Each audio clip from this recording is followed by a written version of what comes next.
Good morning, नमस्कार। तो आज हम लोग कुछ नया टॉपिक सीखते हैं। और सब बढ़िया। बहुत दिन हो गया था, वीडियो नहीं आया था। अप्रॉक्स 10 दिन लमसम अप्रॉक्स हो चुका था। तो चलिए आज हम लोग कुछ नया चीज़, नया सब्जेक्ट, मैथ और साइंस तो हो गया। आज हम लोग ज्योग्राफी पढ़ेंगे, चैप्टर 4। चैप्टर 4 ज्योग्राफी का हल्का चैप्टर है, आसान चैप्टर है। बशर्ते आपको एक चीज़ इसमें ध्यान रखना पड़ेगा कि इस चैप्टर को पढ़ते समय आप मैप का ज़्यादा यूज करें। ज्योग्राफी पढ़ते समय अगर आप मैप का यूज ज़्यादा करते हैं तो इससे आपको याद रखने का टेंडेंसी बहुत ज़्यादा हो जाता है। हालांकि आप लोगों को मैप, हमको जहाँ तक लगता है 80% लोगों को ये भी नहीं पता होगा कि इंडिया में कौन स्टेट कहाँ पर है और उसका राजधानी क्या है। लेकिन चलिए इस चैप्टर को पढ़ते हैं, एग्रीकल्चर। ठीक है, देखिए आप लोगों को मालूम है, इकोनॉमिक्स में आप लोगों ने पढ़ा होगा कि पूरे जो व्यवस्था है उसको 3 सेक्टर में बांटा गया है, प्राइमरी, सेकेंडरी और टर्शियरी। प्राइमरी में हम लोग उस चीज़ को रखते हैं जिस चीज़ में ज़्यादातर खेती को ही रखा जाता है, यानी प्राइमरी एक्टिविटी में जो खेती होती होता है उकरे रखा जाता है। क्योंकि उससे क्या होता है कि सारा चीज़ जो व्यवस्था स्टार्ट हो रहा है, यानी जो मुख्य कारण है किसी भी चीज़ होने के, जैसे अगर मान लीजिए कि अगर हम कोई काम करते हैं तो जो उसका जो बेसिक होगा वही प्राइमरी कहलाएगा। तो प्राइमरी एक्टिविटी में आता है सबसे पहले एग्रीकल्चर, क्योंकि एग्रीकल्चर ही वो सोर्स है, वो चीज़ है जो किसी भी आगे चीज़ को होने के लिए वो मटेरियल देता है, वो रॉ प्रोडक्ट देता है। ठीक, तो एग्रीकल्चर चैप्टर में यही है। और इस चैप्टर में हम ये जानेंगे कि कौन सा फसल कहाँ होता है, कहाँ वहाँ होने का कारण क्या है। मतलब अगर चावल है तो चावल वहाँ पर हो रहा है उस रीजन में, तो उस रीजन में जब वो चावल हो रहा है तो उसका मुख्य कारण क्या है कि वहीं हो रहा है, कहीं और क्यों नहीं हो रहा है। तो ये सारा चीज़ हम इस चैप्टर में जानने वाले हैं। चैप्टर है आसान, तो चलिए स्टार्ट करते हैं। थोड़ा सा इंट्रोडक्शन हमने आपको दे दिया कि एग्रीकल्चर पढ़ेंगे, एग्रीकल्चर के बाद उसके टाइप को पढ़ेंगे, उसके बाद उस टाइप को पढ़ने के बाद हम पढ़ेंगे कि किस किस तरह के फसल होते हैं। और इंडिया में, क्योंकि हम लोग इंडिया में पढ़ रहे हैं, इंडियन ज्योग्राफी पढ़ रहे हैं, तो उसमें हम लोग ये पढ़ेंगे कि मुख्यतः जो फसल है, यानी जो मेन फसल है, धान, गेहूँ यानी राइस, व्हीट, मटर, पनीर नहीं, ठीक है। और ये सब हो गया तुम्हारा आम, अमरूद, केला, बैगन, तेल वाला जो वाइल हो गया वो सब। तो वो सब चीज़ हम आज देखेंगे, ठीक है। तो चलिए स्टार्ट करते हैं। देखिए लिखा हुआ है, हम लोग जानते हैं कि जब प्राइमरी एक्टिविटी है और भारत जो है वो गाँवों का देश है, तो भारत जब गाँव का देश है तो गाँव में का इंडस्ट्री होगा नहीं। मुख्यतः ये चीज़ क्लियर है कि ज़्यादातर आपके आसपास के लोग खेती पर ही डिपेंडेंट होंगे। हाँ, भले वो ऑफिसर हैं या जॉब है वो दूसरा बात है, लेकिन अब क्या है कि ज़्यादातर भारत जो है वो गाँवों का देश कहलाता है। और गाँवों का देश होने के कारण यही है कि क्योंकि यहाँ मैक्सिमम लोग वहीं बसते हैं, ठीक है, जहाँ पर खेती का व्यवस्था हो, तो वो एक तरह से गाँव का हो जाता है, ठीक है। क्योंकि आप लोग देखे होंगे कि यूपी, बिहार, झारखंड, वेस्ट बंगाल, पंजाब, हरियाणा, ये सब जो रीजन है ये कहीं ना कहीं ज़्यादा डेंसली पॉपुलेटेड है, यानी कि बहुत ज़्यादा भीड़ है। वही अगर आप साउथ में चल जाएं तो उतना ज़्यादा भीड़ नहीं है, ये सब पॉपुलेटेड है। कारण बस एक ही है, क्योंकि ये जो रीजन हमने आपको बताया, यानी जो हिमालय के नीचे वाला जो रीजन है जहाँ पर एल्यूवियल सॉइल आके जम जाता है, वो सारे रीजन खेती के लिए परफेक्ट होते हैं। प्लस पानी के लिए नदी है, ठीक है। बशर्ते हर एक रीजन में नहीं पहुंच रहा है, वो दूसरा मैटर है। तो एक तो सबसे पहले फर्टिलिटी ऑफ सॉइल होगा, यानी फर्टाइल सॉइल हो गया। दूसरा क्या बोलते हैं उसको, रिवर हो गया, पानी हो गया। तो मुख्यतः यही 2 चीज़। और उसके बाद तो देखा जाए तो बहुत चीज़ है, ट्रांसपोर्टेशन हो गया, ये सब तो बात का चीज़ है। लेकिन पहले लोग मुख्यतः इसी चीज़ को देखते थे कि नदी के किनारे ही ज़्यादातर लोग बसते थे, और अभी भी फैक्ट्री वहीं लगाया जाता है। तो ये सब जो एरिया है वो ज़्यादा पॉपुलेटेड है और यहाँ का जो सॉइल है वो बहुत ज़्यादा फर्टाइल होता है। तो अब यहाँ के लोग किस तरह से खेती, तो वो खेती उती करते हैं। तो चलिए अब जानते हैं कि India is an agriculture agriculturally जो भी है अंग्रेजी, important country as 2/3 of its population is engage in agriculture activities. कहने का मतलब यह है कि अगर इंडिया का 2/3 जनसंख्या जो है वो क्या हो रहा है, एग्रीकल्चर यानी खेती में व्यस्त है। यानी समझिए कि अगर हम इस तरह से अगर हम बांटें एक ग्राफ में इंडिया के पॉपुलेशन को, तो अगर हम एक पोर्शन, 2 पोर्शन यानी फर्स्ट, सेकंड और थर्ड, 3 पोर्शन में अगर हम बांटे तो इंडिया का 2/3 यानी कि 2/3 यानी इतना जो एरिया है वो खेती में व्यस्त है। यानी 2/3 जो एरिया है, पॉपुलेशन है यानी जनसंख्या जो है वो किस में व्यस्त है, ये सारे लोग खेती करते हैं, एग्रीकल्चर करते हैं। तो भैया आप देख रहे हैं कि मैक्सिमम ज़्यादा लोग क्या कर रहे हैं, खेती कर रहे हैं। तो खेती जो हो गया तुम्हारा प्राइमरी एक्टिविटी हो गया। उसके बाद बोल रहा है कि it is a primary activity base है, ठीक है, which produce most of the food that we consume. यानी कि खेती होगा तो थोड़ी ऐसी चीज़ होगा कि जो नहीं खा सकते। खेती मुख्यतः इसीलिए होता है कि ताकि हम लोग वो चीज़ प्रोड्यूस कर सके जिसको हम लोग खा सके, खा के जिंदा रह सके। असली खेल तो देखिए इस दुनिया में जो कुछ भी हो रहा है सारा चीज़ पेट के लिए हो रहा है। आदमी कुछ कर रहा है पेट के लिए कर रहा है, कोई के दलाली मतलब कोई के बर्बाद कर रहा है तो कोई के आबाद कर रहा है, कोई किसी को फेर में है, कोई किसी को फेर में, मतलब मुख्यतः सारे चीज़ अगर कहीं आते हैं, कोई IAS का तैयारी कर रहा है तो कोई डॉक्टर बन रहा है, सबका मकसद एक है, पैसा कमाना। पैसा कमाना का है, पेट भरेला। लेकिन आदमी का पेट जो है वो भरवे नहीं करता है और इस चीज़ में वो इतना डूब जाता है, उकरो बर्बाद यानी बर्बादे करे पर तुल रहता है। चलते उतने भर कमाई जितना भर खा लीजिए। चलिए ठीक है, सब ज्ञान का बात, दूसरा बात ठीक है। तो which produce most of the food that we consume, ज़्यादातर फूड जो हम लोग कंज्यूम करते हैं वो इसी से होता है। It produce raw materials for various industries. तो यहाँ से आप देख रहे हैं एग्रीकल्चर से 3-4 चीज़ मिल रहा है। सबसे पहले तो 3 चीज़ देखें कि 2/3 पॉपुलेशन जो है जनसंख्या भारत का वो खेती पर डिपेंडेंट है।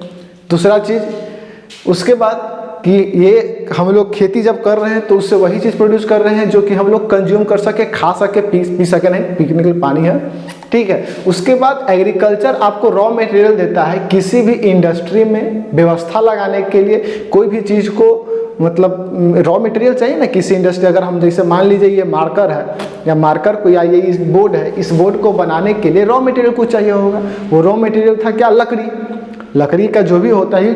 तो लकड़ी कहाँ से आया, ठीक है, जंगल से। जंगल एक तरह से खेती है ना, ठीक है। तो ये सारा चीज़ पेड़ से ही आ रहा है। तो यानी ये रॉ मटेरियल देता है बहुत तरह का। जैसे चाय मिलता है कहाँ से, थी धान, चावल, ये सब कहाँ से आता है, गेहूँ, आटा, हॉर्लिक्स, ये सब कहाँ से आता है, ये सारे क्या है कंपनी में बनाए जाते हैं। रॉ मटेरियल उसका क्या है, एग्रीकल्चरल एक्टिविटी से ही मिलता है, ठीक है। उसके बाद देखिए product like tea, coffee, spices ETC are also exported. कहने का मतलब है कि देखिए अभी जब हम टाइपिंग ऑफ फार्मिंग का जो टाइप बताएंगे उसके बाद हम बताएंगे कि मुख्यतः लोग खेती 2-3 तरह के करते हैं। खेती तो बहुत तरह का होता है, लेकिन अगर मोटा मोटी देखें तो एक खेती हो गया जो हम लोग करते हैं खुद के जीने के लिए, निर्वाह करने के लिए, ठीक है। जैसे कि अगर हम धान रोप रहे हैं, गेहूं रोप रहे हैं, राइस, व्हीट, और मोटा मोटी यही 2 है, ठीक है। उसके बाद है कुछ, ठीक है, ये लोग खाने के लिए रोपते हैं। लेकिन अगर आप चाय पत्ती रोप रहे हैं, टी रोप रहे हैं, कॉफ़ी रोप रहे हैं, यानी इसका मतलब ये थोड़ी है कि टी और कॉफ़ी लोग खा लेगा, नहीं। ये एक तरह से बिजनेस पर्पस के लिए होता है, यानी एक्सपोर्ट करना है। एक्सपोर्ट करने का मतलब होता है कि हम प्रोड्यूस किए और उसको भेज दिए, उसको हम दे दिए। मान लीजिए पार्टी A है, हम है 0, तो 0 पार्टी क्या करेगा, A को दे देगा, यानी यहाँ से यहाँ मटेरियल ट्रांसफ़र हो जाएगा। इसी चीज़ को बोलते हैं ट्रांसफ़र हो जाएगा, इसी चीज़ को बोलते हैं एक्सपोर्ट करना, यानी किसी चीज़ किसी को भेजना। जैसे जो सामान हम निकाले हैं, पैदा किए हैं, ठीक है, उसको हम किसी को दे देंगे, वही एक्सपोर्ट कहलाता है। हाँ, फ्री में थोड़ी देंगे, उसके बदले हम कुछ पैसा लेंगे, ठीक है, मनी लेंगे। तो यहाँ से टी, कॉफ़ी और इस मसाला जब देता है तो वहाँ से इनकम होता है, और इनकम होगा तभी ना घर चलेगा। यानी सारा खेल पैसा का है, और पैसा पेट ला, ठीक है, आदमी का पेट नहीं भरने वाला है। तो मोटा मोटी आप ये चीज़ देख लिए। अब आते हैं कि टाइप ऑफ फार्मिंग क्या होता है। खेती तो बहुत तरह का होता है, अगर मोटा मोटी हम देखें तो 8-9 तरह का, लेकिन आपको जो मोटा पढ़ना है, ठीक है, सिंपल से इसको रखते हैं, 2-3 तरह का टाइपिंग आपको पढ़ना है। सबसे पहले आपको पढ़ना है primitive subsistence farming, intensive subsistence farming और उसके बाद प्लांटेशन, यही 3 शायद पढ़ना है, ठीक है। चलिए, तो हम लोगों ने अभी तक पढ़ा प्राइमेटिव मतलब एग्रीकल्चर के बारे में। अब देख लेते हैं थोड़ा सा उसके टाइप को। देखिए, मुख्यतः एक जो 3 तरह के आपको फार्मिंग पढ़ना है। जो पहला है वो है primitive subsistence farming. Primitive subsistence farming सबसे पहले समझते हैं कि सब्सिस्टेंस फार्मिंग क्या होता है।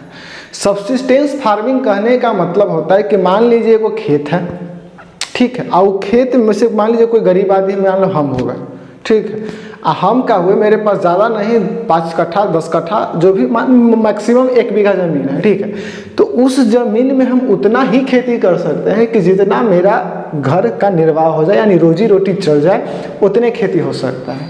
यानी सब्सिस्टेंस कहने का मतलब होता है कि हम लोग जी लें, मतलब मरे नहीं, धरती पर रहेंगे, ठीक है, दूर रोटी ला किसी के मोहताज नहीं होना पड़ेगा, अपना बोएंगे। लेकिन अगर मान लीजिए वही किसी का 50 बीघा ज़मीन है, 100 बीघा ज़मीन है, तो वो क्या करेगा, अरे कितना खाएगा, मान लीजिए 4 गो परिवार है, मान लीजिए 50 परिवार है, कितना खाएगा, ठीक।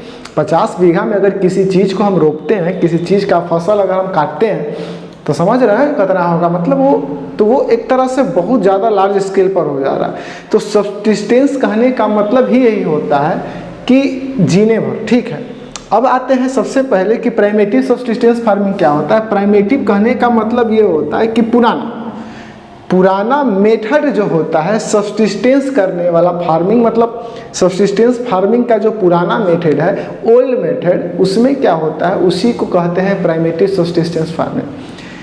सीधा अगर सिंपल बात कहें कि देखिए, खेती में जो इवोल्यूशन आया है, वो जो चेंज आया है, वो सिंपल एक समय के बाद आया है, और वो आया है ग्रीन रिवॉल्यूशन के बाद।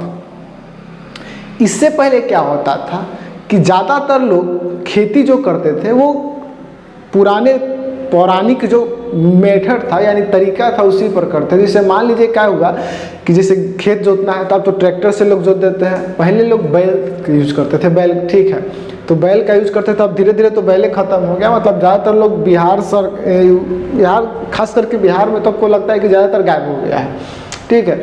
उसके बाद अब ट्रैक्टर का यूज होने लगा, ठीक। काटने के लिए आदमी का यूज होता था, लेबर होता था, अब मशीनें आके काट दे रहा है, ठीक। तो कहीं ना कहीं आप देख रहे हैं धीरे धीरे तरीका चेंज हो रहा है, यानी मेथड जो है वो अब चेंज हो रहा है। तो उस चेंज होने के बाद जो फार्मिंग का मेथड है, यानी जो तरीका है, वो अब चेंज हो गया है। तो प्राइमेटिव सब्सिस्टेंस फार्मिंग ये कहता है कि practice on A small patch of land with the help of primitive tools like hoe, dao, digging sticks. It mostly depends on monsoon, fertility of soil, suitability of other environmental conditions to crops grown. Clearly Hindi में अगर हम समझें कि मान लीजिए वो छोटा सा ज़मीन है, ये वो स्मॉल पैच ऑफ लैंड हो गया, और इसमें हम लोग क्या करते हैं, जो खेती करते हैं, यानी जो फसल रोपते हैं, वो मॉडर्न तरीके वाले डिवाइस जो है उसके तरीका से नहीं, वो किससे करेंगे, स्मॉल पैच ऑफ लैंड होगा, उसके बाद जो पुराना जो औजार होगा, जैसे हसुआ हो गया, खुरपी हो गया, ठीक है, उसी चीज़ का यूज करके लोग खेती करता है, कुदारी, हसुआ, मतलब यही सब जो भी हो गया, तो उसमें उस सब चीज़ का यूज करके तुम्हारा क्या होता था, इसमें खेती होता था। क्योंकि छोटा ज़मीन है, हो जाएगा। अब मान लीजिए 50 बीघा जेकर है, वो कितना हसुआ चलाएगा, हसुए चलाए पता चला कि हसुआ चला तो मर गई, ठीक है। तो इतना तो स्मॉल पैच ऑफ लैंड पर ये यूज होता था, ठीक है। It mostly depends upon monsoon. ये ज़्यादातर इरिगेशन के लिए, यानी खेती कर मतलब पटाने के लिए खेत में कुछ रोपा गया है, तब पानी तो चाहिए, तो वो किस पर डिपेंड होता था, मानसून पर डिपेंड होता है। सॉइल का जो फर्टिलिटी है वो भी, और suitability of other environmental condition to the crops grown, ठीक है। यानी सीधा संपर्क कहने का मतलब है कि सब भगवान के हाथ में है। हसुआ उसुआ से खेती करना है, पानी भगवाने देंगे, और नेचुरल जो मतलब जो अथी है फर्टिलिटी है सॉइल का, वो भी नेचुरली डिपेंड होता है। यानी आप बाहर से खाद, फॉस्फेट, पोटासियम ये सब नहीं डाला जाता है। तो उस चीज़ को बोलते हैं स्मॉल सब्सिस्टेंस फार्मिंग, ठीक है। और इसी चीज़ को इसका एक अगर हम सिंपल सा जो पुराना मेथड था उसमें जो सबसे पॉपुलर है और जहाँ से क्वेश्चन पूछता है वो है आपका स्लैश एंड बर्न एग्रीकल्चर। तो प्राइमेटिव सब्सिस्टेंस फार्मिंग यही कहता है कि पुराना मेथड है जिसमें हसुआ, कुदारी ये सब का यूज होगा छोटा सा खेत में खेती करने के लिए, और उसके बावजूद वहाँ पर कोई जो फर्टिलिटी है सॉइल का या जो इरिगेशन का मेथड है वो नेचुरली डिपेंड होता है, यानी एक्स्ट्रा बाहर से नहीं दिया जाता है। एक तरह से बोले कि ऑर्गेनिक फार्मिंग, लेकिन ऑर्गेनिक फार्मिंग में भी खाद डाला जाता है गोबर वाला, ठीक है। तो ये चीज़ हो गया। अब आते हैं कि स्लैश एंड बर्न एग्रीकल्चर क्या होता है। प्राइमेटिव सब्सिस्टेंस फार्मिंग का ही एक तरह से टाइप बोल सकते हैं जिसको बोलते हैं स्लैश एंड बर्न एग्रीकल्चर। तो स्लैश एंड बर्न एग्रीकल्चर जो है ये बहुत पुराना मेथड है और यहाँ से क्वेश्चन पूछता है। स्लैश एंड बर्न एग्रीकल्चर कहने का मतलब होता है, अगर सिंपल सा हम समझें कि मान लीजिए इसको हम मिटा देते हैं,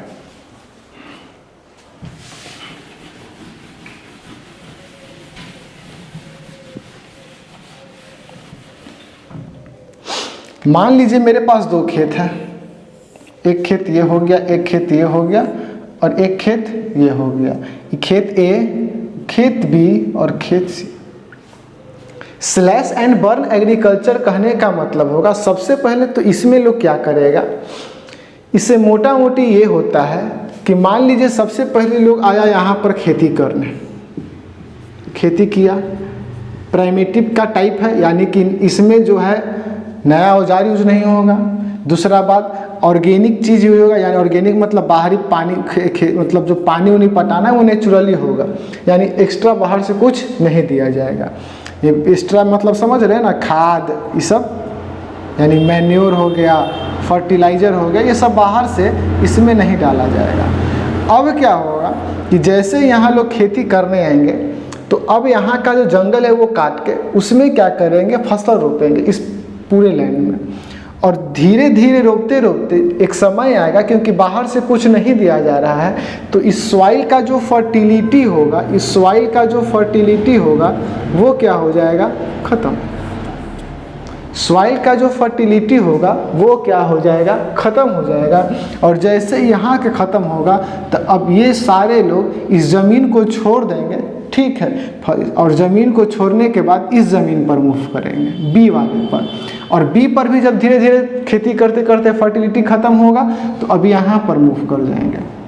तो अब देख रहे हैं कि जब ये लोग इधर मूव कर रहे हैं तो उसके बाद क्या हो रहा है कि इस खेत में कुछ टाइम मिल जा रहा है इसको अपना जो फर्टिलिटी है वो रिगेन करने का, यानी इसका जो खोल जो मेथी है, शक्ति है, वो शक्ति मिलेगा कब, 2, 3, 4 साल 5 साल बाद वो क्या होगा, इसका शक्ति धीरे धीरे नेचुरली अपने आप आ जाएगा, यानी फर्टिलिटी आ जाएगा। तो फिर ये लोग मूव करेंगे इस खेत के बाद, यानी ये प्रोसेस चलते रहेगा। यही कहलाता है स्लैश एंड बर्न एग्रीकल्चर, ठीक है। Farmer clear a patch of land, मतलब एक छोटे से ज़मीन को काटते हैं, जंगल वंगल साफ करते हैं और वहाँ पर प्रोड्यूस करते हैं cereals and other food crop to sustain their family, यानी कि अब वहाँ पर गए, बस गए और वहाँ पर के जो जंगल वंगल काट दिए और वहाँ पर वो खेती करने लगे ताकि अपने परिवार का जीवन निर्वाह कर सकें।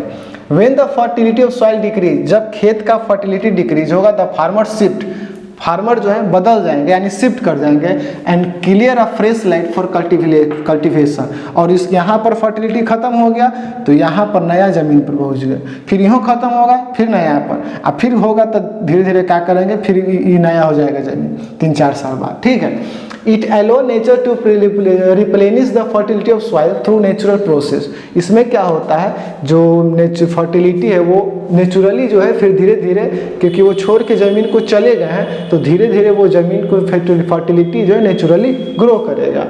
Land productivity in this type of agriculture is low as the farmer does not use fertilizer and other modern inputs। कहने का मतलब है कि बाहरी चीज़ जो है, आप बाहरी खाद, फर्टिलाइजर ये सब नहीं डाल रहे हैं, तो यहाँ पर क्या होता है, सारा चीज़ डिपेंड किस पर होगा, ये खेत का फर्टिलिटी कैसा है, वहाँ का सॉइल कैसा है, वहाँ का मौसम कैसा है, ठीक है। अगर बहुत बढ़िया रहा तो पैसे, मान लीजिए पानी पर ही नहीं रहा, बरसात होवे नहीं किया, तब फसल बर्बाद, ठीक है। तो यानी ये चीज़ जो है ये सारा चीज़ किस पर डिपेंड करता है? नेचुरली। और यहाँ पर लैंड प्रोडक्टिविटी जो होता है वो लो होता है। यानी अब एक कट्ठा में ज़्यादा, जैसे मान लीजिए कोई एक कट्ठा है तब पूरा खेत खाद दे रहा है तो उसका प्रोडक्टिविटी ज़्यादा यानी ज़्यादा गेहूँ होगा। लेकिन अब कोई कम दे रहा है यानी नेचुरली डिपेंड है, ठीक है, तो उसका क्या होगा? प्रोडक्टिविटी जो है, जो प्रोडक्ट निकलेगा वो कम हो जाता है। As the farmer does not use fertiliser, क्योंकि जो फार्मर है फर्टिलाइजर और अदर मॉडर्न इनपुट्स जो है वो यूज नहीं करते हैं। यानी कुल मिला के बात अगर सिंपल सा रखें तो स्लैश एंड बर्न एग्रीकल्चर में ये होता है कि वो खेत है, वहाँ आए, जंगल काटे, खेती किए, ठीक है, बाहरी सामान कुछ नहीं डालेंगे, खाद उद, ठीक है, सारा चीज़ भगवान पर डिपेंड, ठीक है, भगवान के हाथ में शरण डाल दिए। उसके बाद वहाँ खेती किए, जब वहाँ का फर्टिलिटी खत्म हो गया सॉइल का, दूसरे जगह मूव कर गए, फिर तीसरे जगह मूव कर गए, इसी तरह माइग्रेट करते रहते हैं। और फिर कुछ दिन के बाद 4-5 साल जब उस पहिलका ज़मीनवा जो था वहाँ पर फर्टिलिटी आ गया तो वहीं पहुँच गए, ठीक। तो इस तरह का होता है स्लैश एंड बर्निंग एग्रीकल्चर। अब स्लैश एंड बर्न एग्रीकल्चर जो होता है इसका अलग अलग नाम है। आपके जियोग्राफी के बुक में विदेश वाला जो नाम है उसको देख लीजिएगा, याद कर लीजिएगा। हम इंडिया वाला थोड़ा चर्चा कर लेते हैं। देखिए, इंडिया में अगर हम बात करें तो ये सारा चीज़ है, लेकिन अगर आप इसको याद करने बैठिएगा तो थोड़ा कन्फ्यूजन होगा, थोड़ा दिक्कत होने वाला है। तो हम लोग क्या करते हैं, इसको एक मैप के जरिए देखने का कोशिश करते हैं इस चीज़ को। जैसे मध्य प्रदेश में हम बोलते हैं बेवार और दहिया, आंध्र प्रदेश से पोडू पेंडा, उड़ीसा में पामाडाबी, ब्रिंगा, कोमान, वेस्टर्न घाट में कुमारी, साउथ ईस्ट राजस्थान में इतना, हिमालय बेल्ट में खील, झारखंड में कुरुवा, नॉर्थ ईस्ट रीजन में झूमिंग।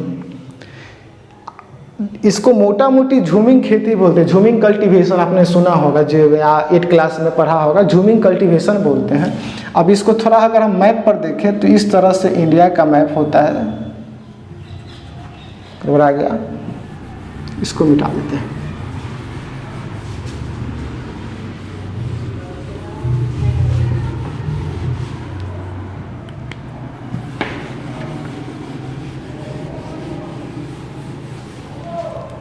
देखिए, इंडिया का मैप बनाते हैं।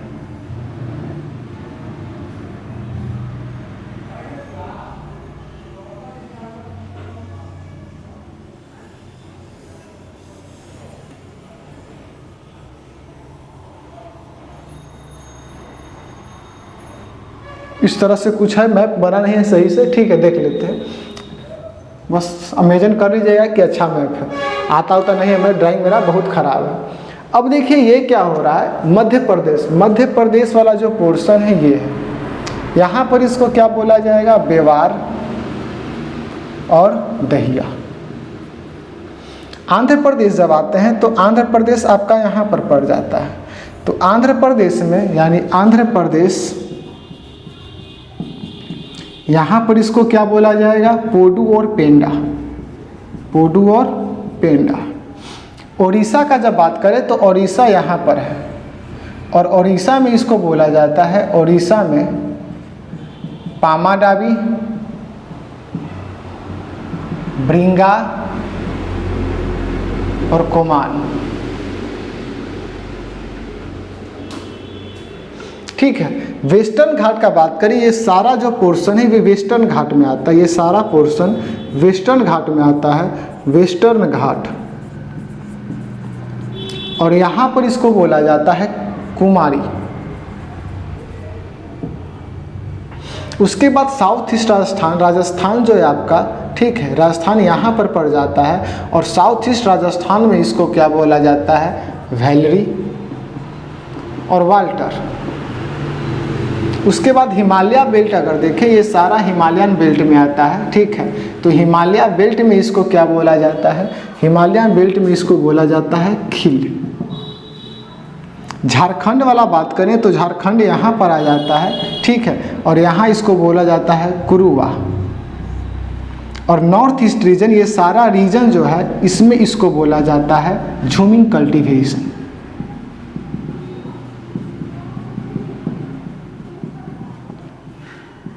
यानी कुल क्या कीजिएगा आप लोग, एक मैप लीजिएगा ब्लैंक, और वहाँ पर सारे स्टेट के सामने आप इनका नाम लिख दीजिएगा, जो जो स्टेट है, ठीक है। वेस्टर्न घाट लीजिए, वेस्टर्न घाट में इसको बोला जाता है कुमारी। आंध्र प्रदेश में पोडुपेंडा, ठीक है, उड़ीसा में पावाडावी ब्रिंगा कोमान, ठीक है, झारखंड में कुरुबा, मध्य प्रदेश में बेवार दाहिया, हिमालयन बेल्ट में खिल, वैलरी और वाल्टर के यहाँ पर, साउथ ईस्ट राजस्थान में, और नॉर्थ ईस्ट में झूमिंग कल्टीवेशन। मैप से क्या होगा, 3-4 बार अगर आप मैप देख लीजिएगा तो याद करना आसान हो जाएगा, क्योंकि माइंड में बैठ जाता है। अगर ऐसे बैठेगा तो सब भूला जाएगा, ले दही हो जाएगा, ठीक है। तो कोशिश कीजिएगा इस तरह से एक मैप को। हाँ, देखिए वेस्टर्न घाट में ये सारे रीजन आते हैं। अब हिमालयन बेल्ट का बात करें तो हिमालय बेल्ट में ये सारा हिमालय के नीचे जितना है, हिमालय भी जितना स्टेट है वो सारे आ जाते हैं। यूपी, बिहार, ये सारे जो है यहाँ पर उत्तराखंड, हिमालय, ठीक है, जम्मू कश्मीर के पास, ये सारी चीज़ आ जाते हैं आपका इसमें। क्या बोलते हैं, तो झूमिंग कल्टीवेशन आपका यहाँ पर ये चीज़ हो गया, समझ में आ गया होगा। अब हम देखते हैं, ठीक है, इसका second type intensive subsistence farming.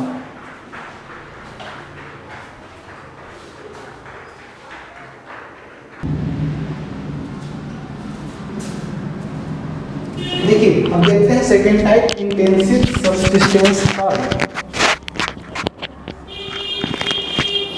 अब देखते हैं second type intensive subsistence farming. पहला टाइप हम लोगों ने पढ़ लिया, झूमिंग कल्टीवेशन पढ़ लिया। देखिए इंटेंसिव सब्सिस्टेंस फार्मिंग क्या होता है कि ये highly population pressure on land, ठीक है, हाइड्रोजन बायोकेमिकल इनपुट्स और इरिगेशन रिसोर्स, मतलब कुल मिला के बात यह है कि धीरे धीरे जो है जनसंख्या बढ़ रहा है। जनसंख्या बढ़ने के कारण अब क्या हो रहा है कि खाना भी लोगों को ज़्यादा चाहिए। तो अब खाना ज़्यादा चाहिए क्योंकि पॉपुलेशन ज़्यादा हो रहा है, तो प्रोडक्शन भी ज़्यादा करना पड़ेगा।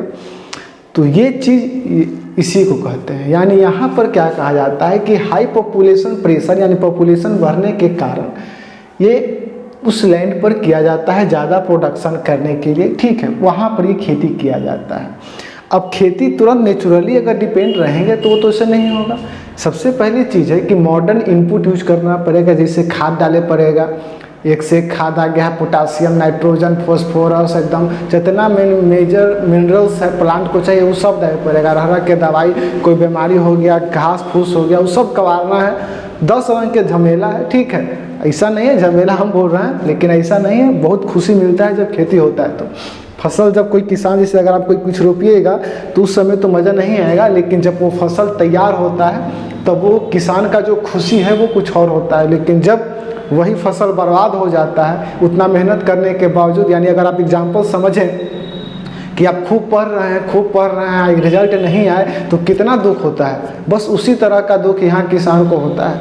अलग लेवल का दुख से वो लोग गुजरता है, लेकिन कोई इस बात को समझने को तैयार नहीं है, ठीक है। इसीलिए अब ज़्यादातर लोग क्या हो रहा है कि एग्रीकल्चर नहीं करना चाहता है। अगर जैसे बिहार वाले एरिया में देखें तो मोस्टली मौसम बेकार हो गया है, मतलब जब पानी कब पड़ना है, पर कब रहा है, सारा चीज़ पैटर्न चेंज हो गया, जिसके कारण लोग खेती कम करना चाहता है, क्योंकि खर्चा भी है, सिस्टम नहीं है। हर एक चीज़ का सिस्टम, अगर कोई काम मतलब तरीका से हो तो अच्छा लगता है, लेकिन बिना तरीका के कोई काम हो रहा है। ज्ञान नहीं, आदमी को, सरकार को चाहिए कि जागरूक करे, ठीक है। चलिए अब देखते हैं। तो high dose of biochemical inputs use किया जाएगा, काहे के लिए भाई, कि हायर प्रोडक्शन और खूब खाद डाला जाएगा, एकदम मार पानी, बोरिंग लगा के पानी पट रहा है, भगवान के भरोसे कितना बैठे रहेगा, ठीक है। तो ये सब चीज़, ये सब यूज होता है कहाँ पर, इंटेंसिव सब्सिस्टेंस फार्मिंग। यानी कुल मिला के आप ये अंतर देखें कि प्राइमेटिव में क्या था, हसुआ, कुदारी, यह सब पर खेती हो रहा था, कोई खाद नहीं डालना है। लेकिन इंटेंसिव में क्या होगा कि नहीं, पूरा जितना चीज़ है पूरा उपयोग करो। यानी ग्रीन रिवॉल्यूशन के बाद जितना तरीका है, दवाई उवाई पूरा, मतलब कीड़ा लगाते ही दवाई, 10 रंग के तो बीमारी होता है, कभी पत्ता चूस जाएगा तो कभी डाल चूस जाएगा, समझ में नहीं आता है, ठीक है। रेड स्पॉट है, शुगर केन में लाल रंग के हो जाएगा, तो बहुत तरह का बीमारी है। तो right of inheritance, small land, high production due to. अब देखिए राइट ऑफ इनहेरिटेंस क्या होता है। राइट ऑफ इनहेरिटेंस कहने का मतलब होता है, ठीक, एक राम हुआ, राम के 2 बच्चा, जिसे समझिए, एगो बात समझिए, ये हो गया राम, राम के 2 बच्चा, 2 चाइल्ड। राम का खेत है इतना, इसको मान लेते हैं 1 बीघा, 1 बीघा। इसका भी 2 बच्चा, और दोनों का क्या हो गया, 2 बच्चा। तो राम के सबसे पहले खेत बढ़ जाएगा 2 भाग में, यानी खानदानी जो बंटवारा हो रहा है उसी को बोलते हैं राइट ऑफ इनहेरिटेंस, यानी अधिकार हो जाता है बच्चा का बाबू के ज़मीन पर। ठीक है, तो अब यहाँ से 2 बच्चा तो 2 भाग में भग गया, अब इकरो 2 बच्चा तो इहो 2 भाग में बट गया। तो अब एगो के हिस्सा में कितनी सुन पड़ा, अतनी सुन, थोड़ा सा पड़ा। तो थोड़ा सा ज़मीन में कितना खेती करेगा, तो अब ये सब नेचुरली अगर डिपेंड रहेगा तो खेती होगा नहीं हो पाएगा, यानी फसल उतना प्रोडक्ट प्रोड्यूस होगा नहीं होगा। इसके लिए क्या किया जाता है, इंटेंसिव सब्सिस्टेंस फार्मिंग। देखिए धीरे धीरे पॉपुलेशन बढ़ रहा है तो बंटवारा ज़्यादा हो रहा है तो खेत हिस्सा कम पड़ रहा है। जैसे मान लीजिए आपके गांव में कोई ज़मींदार था, उसका 50 बीघा, उकर 2 बेटा 25-25 बीघा हो गया। ठीक है, उकरो 2 बेटा तब 15-15, मान लीजिए 10-10 बीघा। ठीक है, उकरो 2 बेटा तो 5-5 बीघा, तो 50 से सीधे 5 बीघा पर आ गए। तो अब ज़मीनवा तो उतने हैं, आदमी बढ़ा जा रहा है। ठीक है, ज़मीन तो वही है, ज़मीन फिक्स तो थोड़ी घट पड़ रहा है, ज़मीन उतना ही है। हाँ घट रहा है, बढ़ नहीं रहा है। ठीक, बाढ़ आया ज़मीन लेके गायब, पूरा मट्टी उट्टी गायब कर दिया। आदमी के जनसंख्या बढ़ले जा रहा है, रुके के तो नाम नहीं। लॉकडाउन में तो इतना ना बढ़ा दिया है ना, समझ में नहीं आ रहा है। खाली बैठल था एकदम गर्दा मचा दिया। तो जनसंख्या का रिजल्ट आएगा, सेंसस जब होगा तो पता चलेगा, बाप रे बाप। ठीक, तो यहाँ पर अब क्या हो रहा है कि धीरे धीरे पॉपुलेशन बढ़ रहा है, ज़मीन घट रहा है। पॉपुलेशन बढ़ रहा है, ज़मीन घट रहा है, तो भैया प्रोडक्शन तो बढ़ाए पड़ेगा। तो प्रोडक्शन कैसे बढ़ेगा, पूरा दवाई ववाई मारो एकदम एक से एक मारो, अब पूरा दवाई ववाई मार के प्रोडक्शन 1 कट्ठा में एकदम पूरा उगा रहा है सब।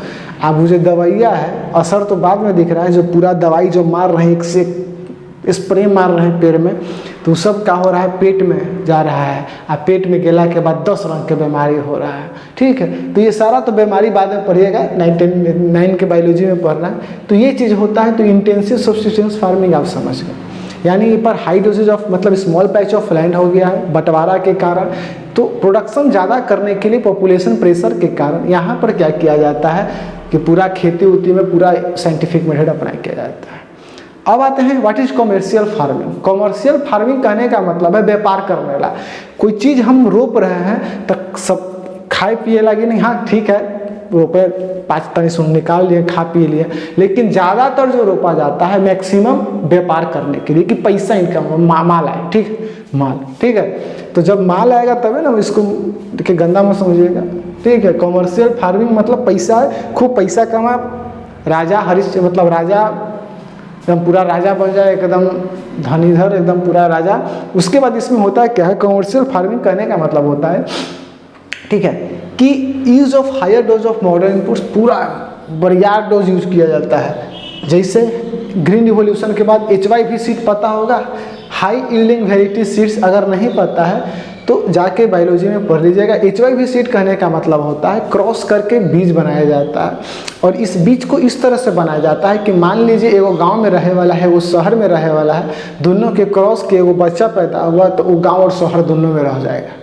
ठीक है, तो एडेप्टिबिलिटी इसका जो होता है एकदम पूरा बरियार होता है। तो HYV सीड वैसा होता है, बीमारी कम लगेगा।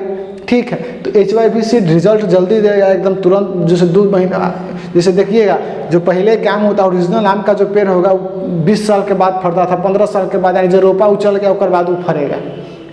लेकिन अब जो नयका पेड़ आता है, नर्सरी से पेड़ लगेगा 5 साल में, कौन ठीक है आइए लेके आइएगा, आप फल लटकल रहेगा। ठीक है, तो वैसा नहीं होगा। HYV वही चीज़ होता है, आप फिर 5 साल बाद फरेगा, लेकिन जितने जल्दी फरेगा उतने जल्दी जाएगा। ज़्यादा दिन सब टीके वाला नहीं होता है, नेचुरल ना होता है ये, एकदम माने बढ़िया रहेगा, खा पी के एकदम सार हो रहता है ओरिजिनल। ठीक है, तो HYV सीड जो होगा ये चीज़ होगा। केमिकल फर्टिलाइजर्स, पूरा फर्टिलाइजर यूज किया जाएगा, nitrogen, phosphorus, potassium, calcium, magnesium पूरा मारा जाएगा। ठीक है, इंसेक्टिसाइड, पेस्टिसाइड, ये सारा चीज़ यूज किया जाएगा। पेस्टिसाइड और इंसेक्टिसाइड, ठीक है, ये सारा चीज़ यूज किया जाता है हाई डोज में कॉमर्स करने के लिए। मकसद क्या है, ठीक है, जैसे मान लीजिए कि वो आपका बेटा है, ठीक, तो उकरा से ज़्यादा प्रोडक्शन निकालने के लिए, ज़्यादा रिजल्ट निकालने के लिए क्या करेगा आदमी, क्या करता है कि सबसे पहले बढ़िया स्कूल में पढ़ाएगा, पूरा एकदम CBSE तगड़ा होगा। CBSE से अगर बढ़िया तगड़ा आ जाए तो ओकरों में पढ़ा देना। ठीक है, वैसन स्कूल में पढ़ाएगा, उसके बाद उस पर पूरा एकदम क्लासमेट के कॉपी चलाएगा, जेल लगेगा, एक से एक बुक खरीदवाएगा, पूरा हॉर्लिक्स पियाएगा कि लड़का हमारा तेज हो जाए। ठीक है, तो ये सब करेगा। तो सब क्या कर रहा है, एक तरह से हाई डोज ऑफ लैंड दे, मतलब हाई डोज ऑफ इनपुट्स दे रहा है। क्या है कि आउटपुट बढ़िया है, यानी इनपुट जब दे रहे हैं तगड़ा दे रहे हैं तो रिजल्ट बस मकसद एक है कि आउटपुट, यानी जब बेटा हमारा कमाएगा तो खूब लाखों करोड़ों कमाएगा, या हम गूगल में पैकेज लगेगा, IIT NIT पूरा बाल बच्चा के पढ़ाया जा रहा है। ठीक है, अब गरीब कहाँ से पढ़ाएगा, लेकिन गरीबों के लिए क्या पढ़ ले रहा है। ठीक, तो यहाँ पर क्या हो रहा है, यहाँ पर यूज किया जा रहा है हाई डोज। मकसद है सिर्फ आउटपुट बढ़िया है, क्योंकि जितने ज़्यादा आउटपुट आएगा उतने ज़्यादा पैसे, उतने ज़्यादा बिकेगा और उतने ज़्यादा पैसा आएगा। ठीक, the degree of commercialisation varies from one region to another. अब ये कहने का मतलब होता है कि हो सकता है, इसे अगर बात समझिए कि अगर राइस जो है कहीं पर वो सब्सिस्टेंस क्रॉप हो जाएगा तो कहीं पर वो कॉमर्स क्रॉप हो जाएगा। कॉमर्स क्रॉप कहने का मतलब होता है, इसको इस तरह से हम लोग समझते हैं।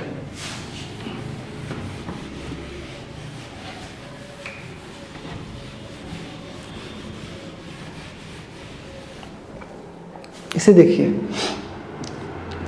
ये हो गया पंजाब या हरियाणा, और ये हो गया आपका उड़ीसा। यहाँ पर जो राइस रोपा जाता है, फिल्म विल्म में देखते होंगे खूब बढ़िया राइस होता है, बढ़िया पूरा खेत में राइस आई सब रोपले है। तो यहाँ पर जो राइस है कितना खाएगा जी, एक औकाते भर ना खाएगा, जितना अब मैंने पेट फाड़ लेगा खाए खाए, जितना रोपले सब खाए पड़ेगा नहीं। तो इसको ये लोग क्या करते हैं, बेचते हैं, सोल्ड करते हैं और वहाँ से क्या करते हैं, पैसा कमाते हैं, मनी। और जब मनी मिलता है तो यहाँ के लिए, पंजाब और हरियाणा के लिए जो राइस हो गया वो क्या हो गया, कॉमर्शियल क्रॉप हो गया। लेकिन उड़ीसा में क्या होता है, यही राइस आपका क्या क्रॉप हो जाता है, सब्सिस्टेंस क्रॉप हो जाता है। यानी कहने का मतलब होता है कि लोग उतना ही खेती करता है, उतना ही पैदा करते हैं, किसान उतना ही पैदा करते हैं जिससे उनके परिवार का निर्वाह हो जाए, यानी पेट भूख मर जाए, यानी किसी के सामने मांगना नहीं पड़े। तो वो चीज़ होता है आपका उड़ीसा में, वैसे क्रॉप सब्सिस्टेंस क्रॉप, यानी जीवन निर्वाह के लिए क्रॉप ही रोप रहे हैं, उससे ज़्यादा इनका मकसद नहीं है। अगर मान लीजिए हम बिहान 25-30 मगर जीवन 1 लाख में कट जा रहा है, यानी 10-20 हज़ार में हम कट जा रहा है जीवन, तो अगर हम उससे ज़्यादा कमा रहे हैं तो वो बैंक में हम सेव कर रहे हैं। ठीक है, वो ज़्यादा प्रॉफिट के लिए कर रहे हैं, ना कि जीने के लिए। जीने के लिए तो उतना ही चाहिए, 2-4 वक्त का रोटी, तो इनको वो चीज़ मिल जा रहा है तो वो सब्सिस्टेंस हो गया।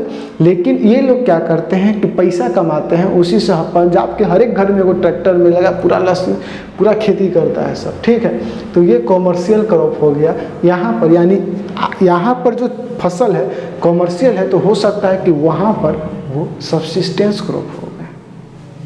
इस बात को समझ कर तभी तक हम लोगों ने पढ़ा एग्रीकल्चर के बारे में थोड़ा सा इंट्रोडक्शन, उसके बाद प्राइमेटिव फार्मिंग क्या होता है, इंटेंसिव क्या होता है और सब कॉमर्शियल क्या होता है। इसके बाद हम लोग पढ़ेंगे प्लांटेशन, और फिर उसके बाद हम लोग उस मेजरली जो फसल पाया जाता है कौन कौन कहाँ, वो चीज़ हम देखेंगे। ठीक है,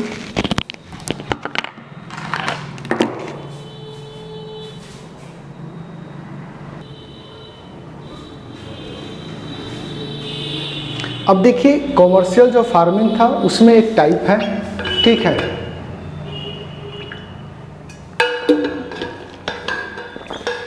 कॉमर्शियल फार्मिंग में एक टाइप होता है प्लांटेशन। प्लांटेशन कहने का मतलब होता है, सिंपली अगर समझें तो मतलब 10 बीघा 20 बीघा खेत है, ओकरा में एक ही को फसल रोप दिए, यानी एक ही फसल को बड़ा लैंड पर ढेर मानी जमीन पर रोप देना ही प्लांटेशन कहलाता है। बशर्ते होगा क्या कि जो प्लांटेशन होता है और जो इंडस्ट्री होता है उसका घनिष्ठ संबंध होता है, यानी आपस में तालमेल होता है। यानी कि जैसे मेरा ज़मीन है 50 बीघा, तो हम इंडस्ट्री से कोई इंडस्ट्री वाला जैसे ऊख रोपे, शुगर केन रोपे, तो शुगर केन करेंगे, कोई प्रोडक्शन एथी है इंडस्ट्री है, उससे हम तालमेल बैठा लेंगे कि भैया हम प्रोड्यूस करेंगे, आप मेरा फसल ले लीजिएगा। तो यही चीज़, तो जो आदमी जो है एक ही तरह का फसल रोप रहा है, खाली शुगर केन रोप रहा है। ठीक है, काहे पैसा कमाना है, और दूसरा कि टाई अप हो गया उसका इंडस्ट्री से। ठीक है, तो ये चीज़ होता है type of commercial farming, a single crop is grown in large area, केवल एक ही फसल को रोप रहा है, ना कि गेहूँ चावल सब मिक्स रोप रहा है, नहीं। It has interface of agriculture, यही तालमेल होता है एग्रीकल्चर का प्लस इंडस्ट्री, दोनों मिला के, यानी खेती हो गया, इंडस्ट्री के लिए फ़ायदा भी हो गया।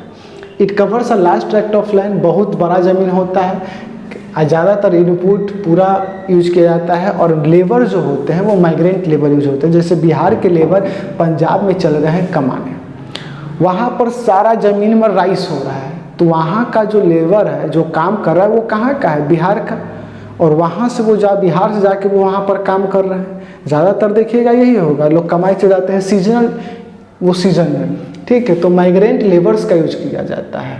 All the produce is use as raw material in respective industry, और जितना जो प्रोडक्ट निकला, जितना जो माल निकला, वो माल के बेच दिया जाता है कहाँ पर, रिस्पेक्टिव इंडस्ट्रीज में, यानी जो जैसे ऊख रोपे, शुगर के बिहार में उसको ईख जो बोले, तो ईख हम रोपें और ईख को काटिए कि रोपें, माइग्रेंट लेबर के से पूरा दवाई ववाई डालें, पूरा अच्छा से देखभाल के, और उसके बाद हम उसको कहाँ भेज देते हैं, उसको हम दे देते हैं इंडस्ट्री को। और ये चीज़ इंडस्ट्री कहाँ रहेगा, इंडस्ट्री वहीं रहेगा जहाँ पर मतलब मार्केट का फैसिलिटी अवेलेबल हो, जहाँ पर पानी अवेलेबल हो, रॉ मटेरियल इजीली मिल जाए, ठीक है, रॉ मटेरियल इजीली मिल जाए, तो उन सारे जगह पर तो कहीं ना कहीं देख रहे हैं कि प्लांटेशन जो है डेवलपमेंट में बहुत मदद कर रहा है।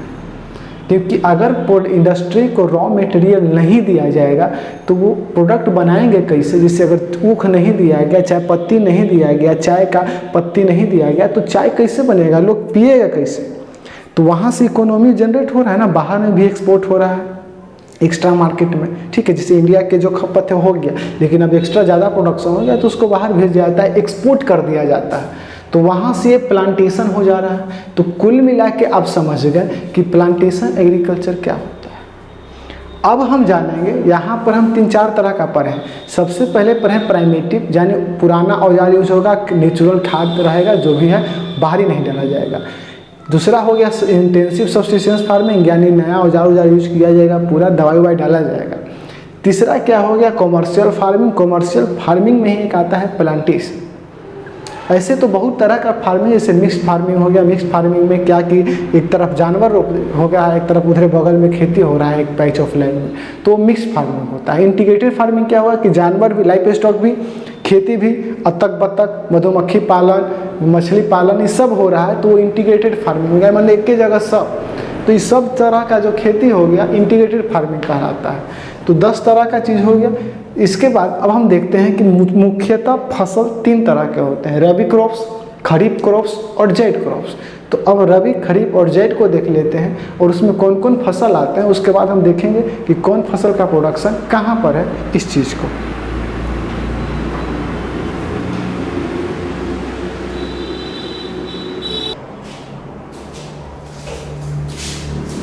देखिए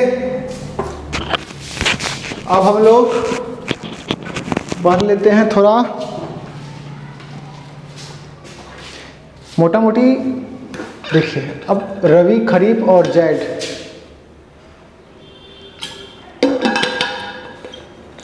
अगर हम सिंपली साल में 12 महीना, 12 महीना में 3 तरह का फसल रोपा जाता है, रबी, खरीफ और जेड। जेड का अगर हम बात करें तो रबी और खरीफ के बीच में जो महीना बसता है वही में रोपा जाता है जेड फसल, जेकरा में आता है सब्जी, खरबूज, तरबूज, खीरा, सब्जी, ये सब जितना है वो जेड में आता है, ठीक है।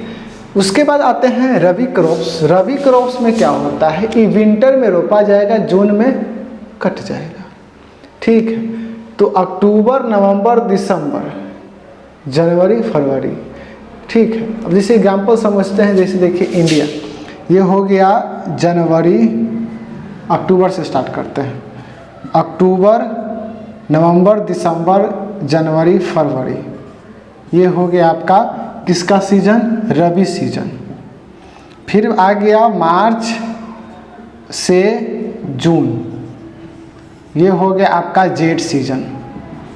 और फिर जुलाई से दिसंबर तक मान लेते हैं, अक्टूबर, ये हो गया आपका क्या, खरीफ सीजन।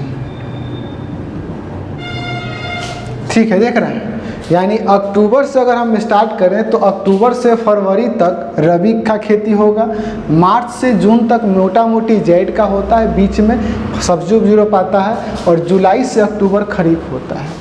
ये देख रहे हैं, अक्टूबर से फरवरी के बीच में इंडिया में ठंड आ जाता है, यानी इसको विंटर सीजन का फसल बोलते हैं।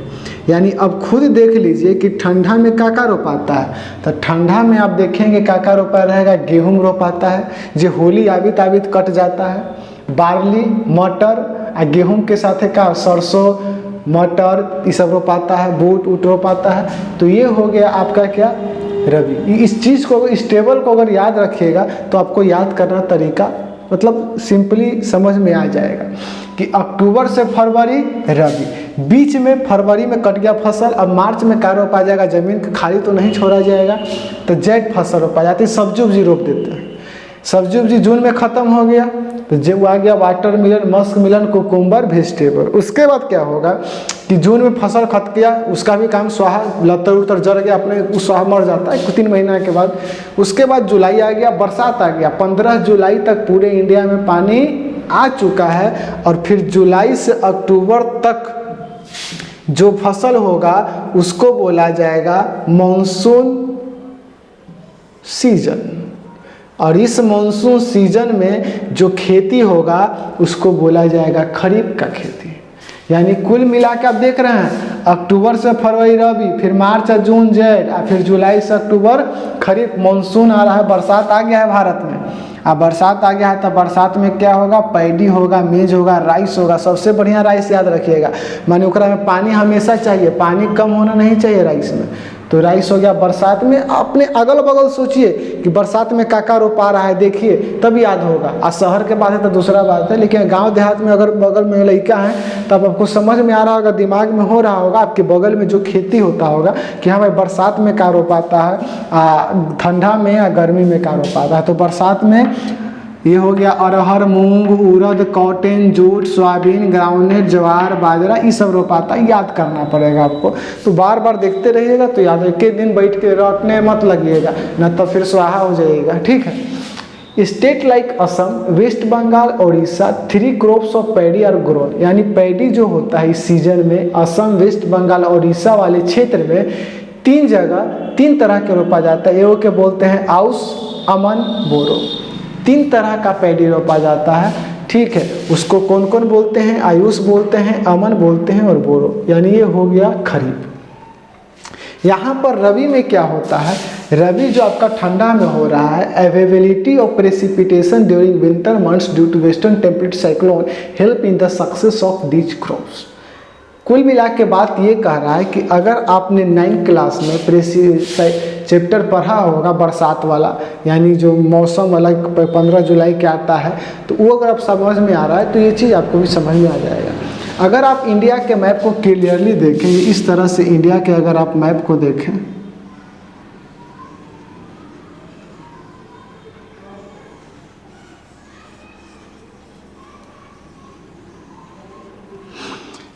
मैप लग नहीं रहा है लेकिन चलिए मान लेते हैं इंडिया के मैप है। तो ये वाला जो पोर्शन है, इस पोर्शन में ठंड के दिनों में पानी पड़ता है, ठंड के दिनों में पानी पड़ता है। ठीक है, क्या होता है कि यहाँ पर कैस्पियन से भूमध्य सागर से साइक्लोन जब चलता है तो जिसके कारण क्या होता है, यहाँ पर पानी पड़ने लगता है ठंड के दिनों में। और वो जो पानी पड़ता है वो मतलब बहुत दवाई जैसा काम करता है फसल के लिए, और वहाँ पर क्या होता है, जो क्रॉप होता है वो फसल बहुत बढ़िया होता है। ठीक है, ये चीज़ हो रहा है। अगर आपको समझ में नहीं आया है तो कहीं मैप को खोलिए और वहाँ पर देखिए, और उसके लिए पूरा आपको बेसिक ज्योग्राफी समझना पड़ेगा। तो ज़्यादा दिमाग पर जोर ना डालना है, इसको वहाँ पर समझेंगे।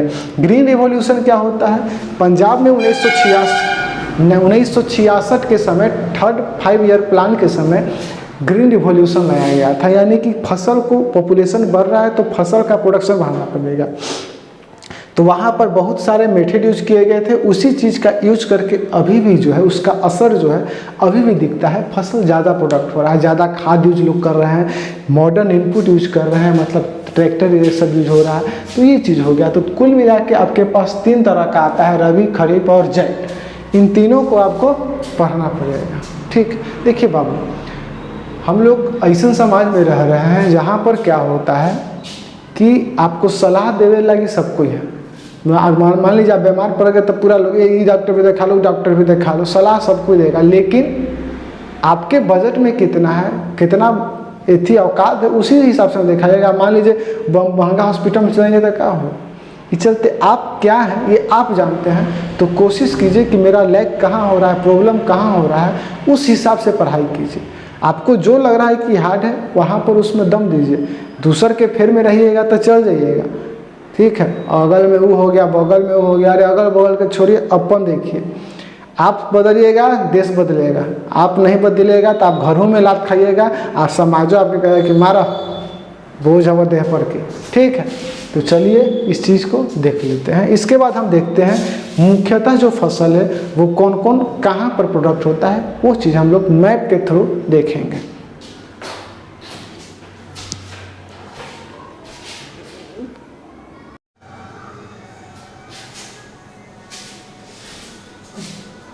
चलिए हम लोग देख लेते हैं थोड़ा सा मेजर क्रॉप्स, माइनर क्रॉप्स कौन कौन सा है, इसके बाद बात करते हैं।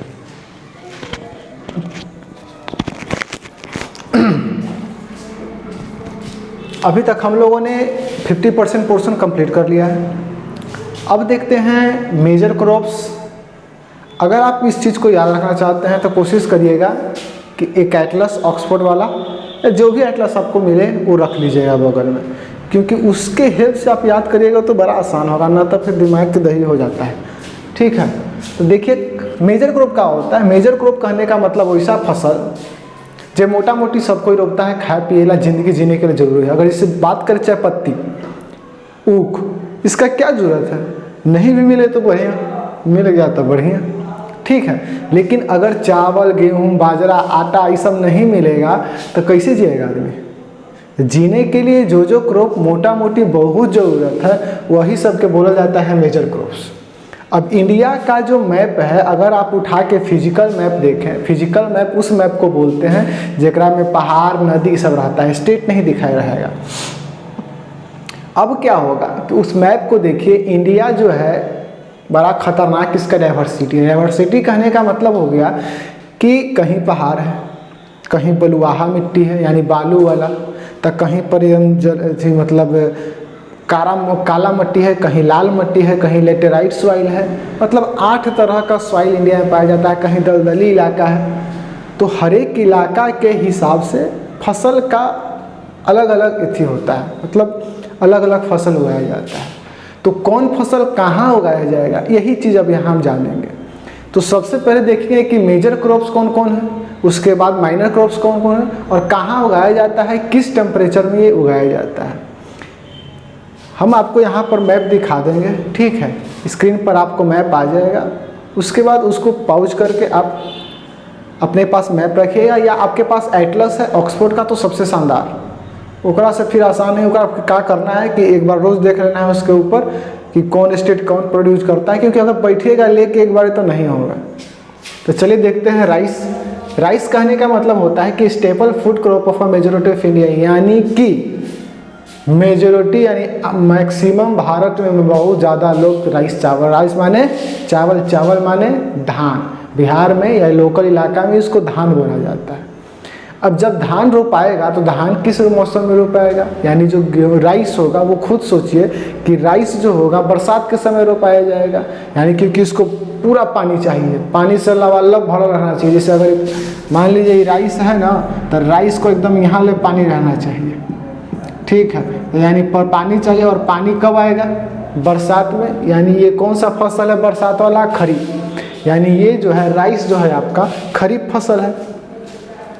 ठीक है, अब उस हिसाब से देखिएगा तो मेजॉरिटी ऑफ इंडिया बहुत, क्योंकि चावल बिना काम नहीं चलेगा। अब एक से एक चावल है, कतरनी तो मंसूरी तो अरवा तो उसना, बहुत तरह का चावल होता है। ठीक है, इंडिया इज सेकेंड प्रोड्यूसर, सबसे पहले मतलब सबसे ज़्यादा अगर हम बात करें दुनिया में तो चाइना सबसे ज़्यादा चावल प्रोड्यूस करता है। उसके बाद सेकेंड नंबर पर कौन आता है, भारत आता है। टेम्परेचर अभी इसको 25 डिग्री सेल्सियस से ज़्यादा टेम्परेचर चाहिए। और खुद आप सोच लीजिएगा कि 25 डिग्री से ज़्यादा टेम्परेचर किस किस इलाका में होता है। अगर आप मैप को बढ़िया से देखें तो मैप पर आप देखिएगा तो आप क्लियरली नज़र आएगा कि जम्मू कश्मीर इस सब इलाका में तो 25 डिग्री रहने से रहा, क्योंकि वो सब तो ठंडा इलाका है, बर्फे गिर रहता है तो वहाँ तो माइनस में चल जाता है, तो वहाँ चावल होगा कहियो, नहीं ना होगा। ठीक है, तो ये चीज़ हो गया। तो 25 डिग्री से ज़्यादा, ह्यूमिडिटी भी हाई चाहिए। उसके बाद रेनफॉल जो होगा, एनुअल रेनफॉल यानी 100 सेंटीमीटर से ज़्यादा का पानी पड़ना चाहिए, यानी पानी जो पड़ेगा वो 100 सेंटीमीटर से ज़्यादा होगा, तभी वो कहलाएगा वहाँ पर एथी होगा, मतलब राइस का खेती होगा। Grown in plain of north east India, coastal area, deltaic region. अब कहाँ कहाँ होता है, तो अगर आप इंडिया का मैप इस तरह से देखें,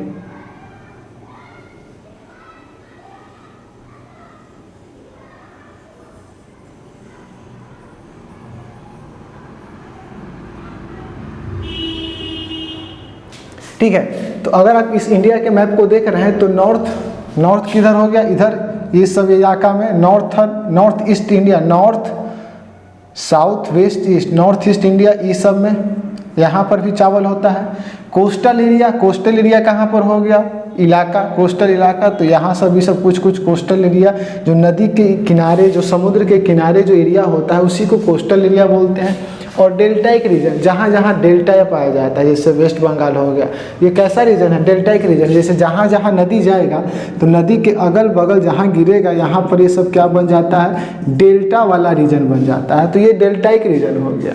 तो अगर बात करें, ये चीज़ हो गया कहाँ कहाँ, north eastern India, coastal area, deltaic region. ठीक है, सबसे इम्पोर्टेंट है ये वाला लाइन और ये लाइन। ठीक है, उसके बाद देखते हैं कि मेजर प्रोड्यूसिंग स्टेट कौन कौन है। तो मेजर प्रोड्यूसिंग स्टेट जो है वे है वेस्ट बंगाल। वेस्ट बंगाल सबसे ज़्यादा प्रोड्यूस करता है आपका चावल। आप मैप आपके स्क्रीन पर दिया हुआ है, आप देख लीजिए। तो उसके बाद आते हैं वीट का हम बात करें तो ये सेकेंड, राइस के बाद वीट आता है। आप खुद सोचिए कि गेहूँ कब रोपाता है, गेहूँ रोपाता है अक्टूबर नवंबर में। ठीक है, ठंडा के दिन में। और जब ठंडा के दिन में रोपाएगा तो इसको पानी तो कम चाहिए, क्योंकि ठंडा में तो बरसात होगा नहीं, तो पानी कम चाहिए। तो सबसे पहले तो पानी कम चाहिए, उसके बाद थोड़ा सा धूप चाहिए। मतलब अब ठंडा में रोपाया तो ब्राइट सनशाइन, धीरे धीरे फरवरी तक जाते जाते जनवरी, मतलब सनशाइन कुछ काम भर चाहिए। कब सनशाइन, देखिए जब गेहूँ रोपाता है तो ठंडा का मौसम रहता है, लेकिन जब ये कटने वाला होता है, जब गेहूं को पकना होता है, उस समय फरवरी और मार्च का टाइम आ जाता है। और उस समय क्या होता है, सनशाइन जो है ब्राइट होने लगता है, यानी धूपा ज़्यादा होने लगता है, पूरा धूपा निकलने लगेगा। और जब धूपा पूरा होने लगेगा तो उस समय पकने में मदद करता है। पूरा देखिएगा खेत जहाँ पूरा लंबा चौड़ा रोपल है खेत और उसमें लगता है, ठीक है, बहुत दूर तक अगर गेहूँ रोपा हुआ है, वीट रोपा हुआ है और पूरा दोपहर में चिलचिलाता धूप में अगर आप देखिएगा तो लगेगा कि पूरा सोना है, इतना सुंदर लगता है, शानदार लगता है। लेकिन भीड़ जाइएगा तो माथा में दर्द हो जाएगा। ठीक है, तो ये चीज़ हो गया वहाँ पर। और जब ग्रो हो रहा है तो ठंडा, और जब कटने वाला है तो सनशाइन, पके घड़ी। ठीक है, रेनफॉल 50 से 75 सेंटीमीटर, यानी कम भी पानी पड़ेगा तो गेहूँ को ज़्यादा पानी पटावे नहीं पड़ता है। दो मेन जोन है, गंगा सतलज प्लेन। गंगा सतलज प्लेन मतलब समझ रहे हैं, सतलज नदी यहाँ पर हो जाता है, यहाँ पर, और यहाँ ये गंगा नदी, यानी ये सब जो प्लेन है, ये सब जो एरिया है, इसी एरिया में आपको होगा। दूसरा black soil region of Deccan, Gujarat में, महाराष्ट्र में, ये सब जो इलाका है, गुजरात, महाराष्ट्र, ये सब जो इलाका है, यहाँ ब्लैक सॉइल पाया जाता है। और ब्लैक सॉइल जहाँ पाया जाता है वहाँ पर इसका खेती होता है। मेजर स्टेट का अगर हम बात करें तो उत्तर प्रदेश में सबसे ज़्यादा होता है, फिर पंजाब में और फिर हरियाणा में। मैप आपके सामने स्क्रीन पर है, वो देख लीजिए। ठीक है, चलिए अब इसके बाद हम लोग तीसरा बात करते हैं, वो है मिलेट।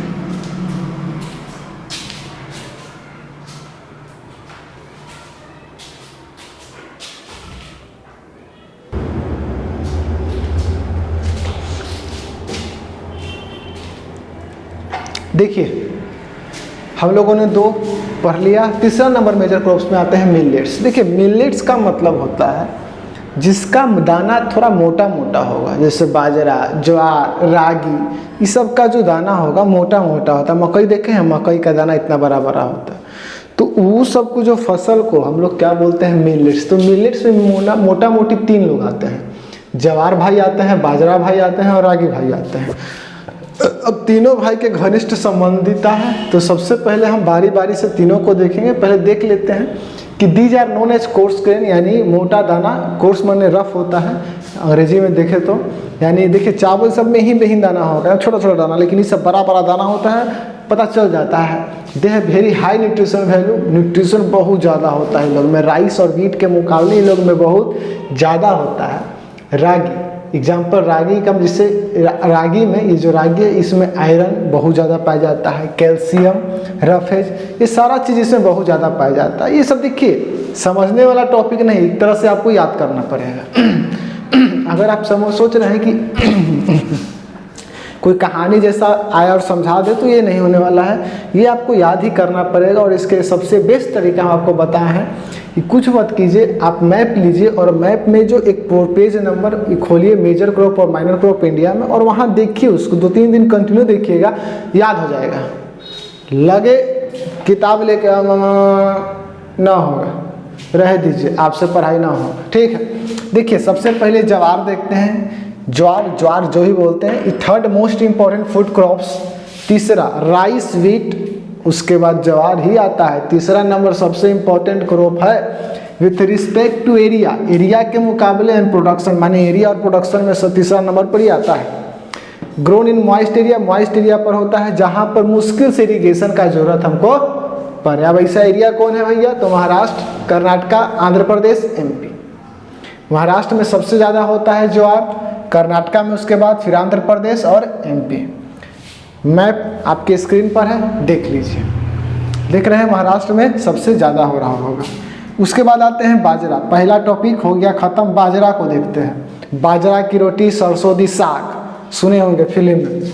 ये होता है grow on sandy soil and shallow black soil, यानी जो बलुआहा मिट्टी होता है और ब्लैक मतलब छिछला ब्लैक मिट्टी होता है, पूरा एकदम एथी नहीं, तो उस तरह से उस इलाका में पाया जाता है तुम्हारा कौन, बाजरा।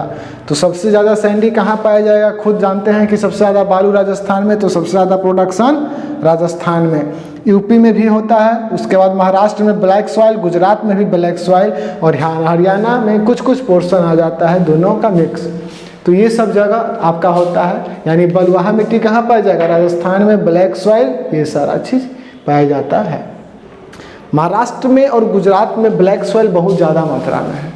कारण क्या है कि इसका, अगर इसका कारण जानने बैठे तो बहुत डिटेल में जाना पड़ेगा, लेकिन मोटा मोटी जानिए कि डेक्कन प्लेट्यू में आते हैं, और यहाँ बसाल्ट के कारण, बसाल्ट ज़्यादा होने के कारण यहाँ पर जो मिट्टी बना है वो ज़्यादा ब्लैक सॉइल है। महाराष्ट्र में तो पूरा वर्चस्व है ब्लैक सॉइल का, ठीक है।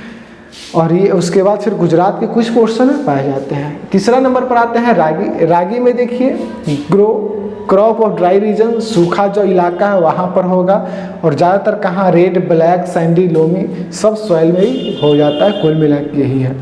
अब देखिए तो कर्नाटका में सबसे ज़्यादा होता है, क्योंकि रेड सॉइल सबसे ज़्यादा अगर कहीं पाया जाता है तो वो है कर्नाटका।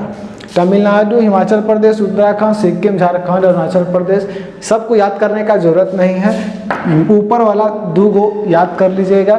और याद क्या करना है, मैप लीजिए और मैप देखते रहिए, हर 2-3 दिन बाद देख लीजिए, और जहाँ वो मैप का पोर्शन आ रहा होगा ऑक्सफोर्ड एटलस में, उसमें क्या कीजिए, जो नोट्स बना रहे हैं वहाँ मैप एक बना के उसको स्टेट को डिनोट कर दीजिएगा, तो आसान हो जाएगा याद करना, ठीक है।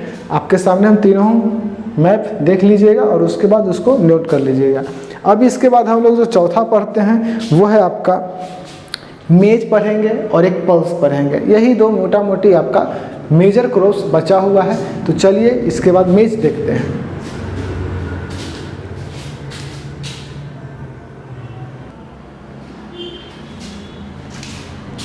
देखिए अब है 3-4 हम लोग पढ़ लिए हैं।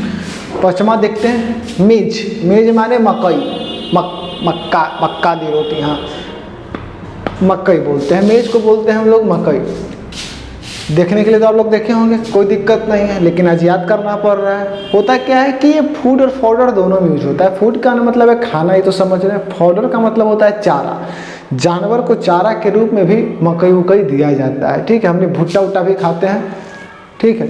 तो उस तरह से भी दिया जाता है। तो मेज जो हो गया वही हो गया फूड और फॉडर दोनों में दिया जाता है। उसके बाद अगर हम बात करें तो खरीफ क्रॉप रिक्वायर्ड टेम्परेचर, इसको जो टेम्परेचर चाहिए 21-27 डिग्री सेल्सियस चाहिए, यानी 21 से 20 से 27 के बीच में टेम्परेचर इसको मिलेगा तभी ये ग्रो होगा। और grow well in alluvial soil, तो सबसे पहले तो एलुवियल सॉइल होना चाहिए। कहाँ पाया जाएगा? गंगा बेल्ट में। गंगा वाला जितना रीजन है, यूपी, बिहार, झारखंड, वेस्ट बंगाल, उत्तराखंड, हिमाचल प्रदेश, ये सारे जो रीजन है वहाँ पर, और प्लस टेम्परेचर भी सही रहता है यार, 21 से 27 के बीच में रहता है बिहार यूपी में।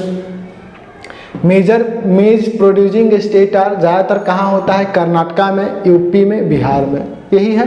हालांकि मैप दे दिया गया है स्क्रीन पर, देख लीजिए, और वहाँ से आपको पता चल रहा होगा कि कौन स्टेट कहाँ पर ज़्यादा है, ठीक है।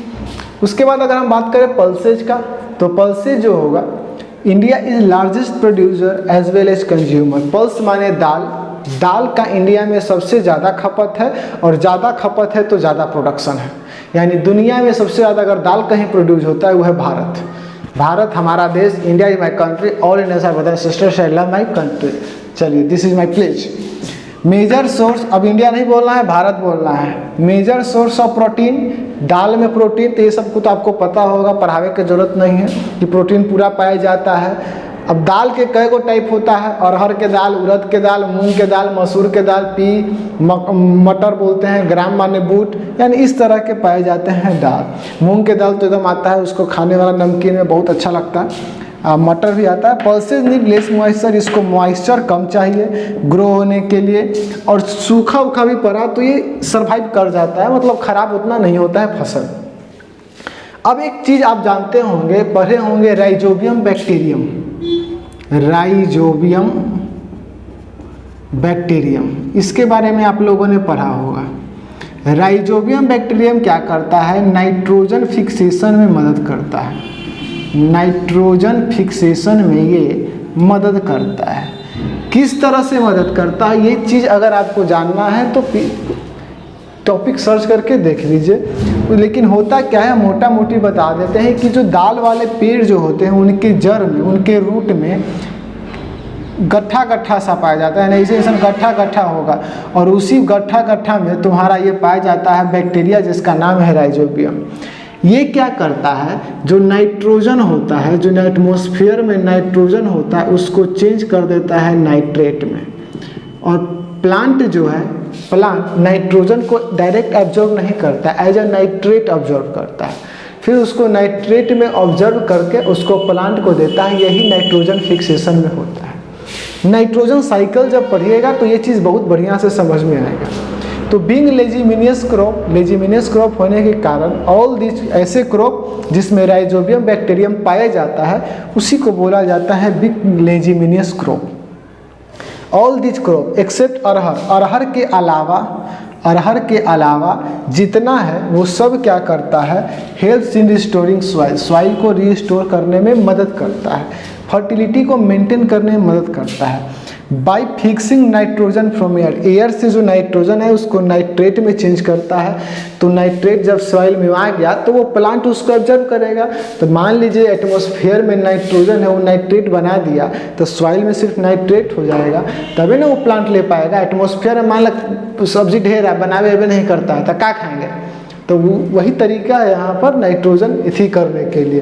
तो ये क्या करता है कि खाना बना के नाइट्रेट के रूप में वो देता है, और नाइट्रेट के रूप में दे के राइजोबियम बैक्टीरियम ही देता है, तब उसको प्लांट एब्जॉर्ब करता है एज अ मिनरल, जो हेल्प करता है प्लांट के बढ़े में, फले में, फूले में, चलिए घर बसाए में। So this crops are mostly grown in rotation with other crop, इसलिए इस सब क्रॉप को क्या होता है ज़्यादातर रोटेशन में, जैसे गेहूँ रोपे हैं ना तो गेहूँ में मिला दिए 2-4 गो बूट, वो जम गया, सरसों के साथ रोप दिए, यानी इस तरह से मिक्स करके रोप दिया जाता है, ठीक है, ताकि वो हेल्प करे। जैसे हुआ क्या कि मान लीजिए यहाँ पर गेहूँ रोप दिए हम, ये हो गया आपका गेहूँ, आप बगल में बूटो रोप दिए, बगल में बूट रोप दिए, तो अब क्या होगा, ये गेहूँ है, ये हो गया वीट, ये हो गया पल्स। तो अब पल्स क्या करेगा, इसके अंदर जो बैक्टीरिया होगा वो नाइट्रोजन को चेंज करेगा किस में, नाइट्रेट में। और जब नाइट्रेट में करेगा तो सॉइल में रहेगा, तो अगल बगल जो गेहूं होगा वो भी तो न ले लेगा नाइट्रेटवा, ठीक है। तो इकरो फायदा हो रहा है, इकरो फायदा हो रहा है, दोनों प्लांट ग्रो हो रहा है, बात समझ रहे हैं। तो इस तरह से इसको यूज किया जाता है, इस तरह से इसको लिया जाता है, ये चीज़ हो गया। So this crops are mostly grow in rotation with other crop. Major state जो है प्रोड्यूसिंग स्टेट मध्य प्रदेश, उत्तर प्रदेश, राजस्थान, महाराष्ट्र, कर्नाटका। ये देखिए सारा ये जो स्टेट है माथा में याद करे के फिर में रहेगा तो नहीं होगा। करना क्या है, मैप। अगर आपके दिमाग में ये पता चल रहा है कि एमपी कन है, यूपी कन है, तो क्लियरली जैसे एमपी जैसे अगर हम इंडिया का मैप देखें तो इस तरह से ऐसे बनाते हैं, इस तरह से अगर हम देखें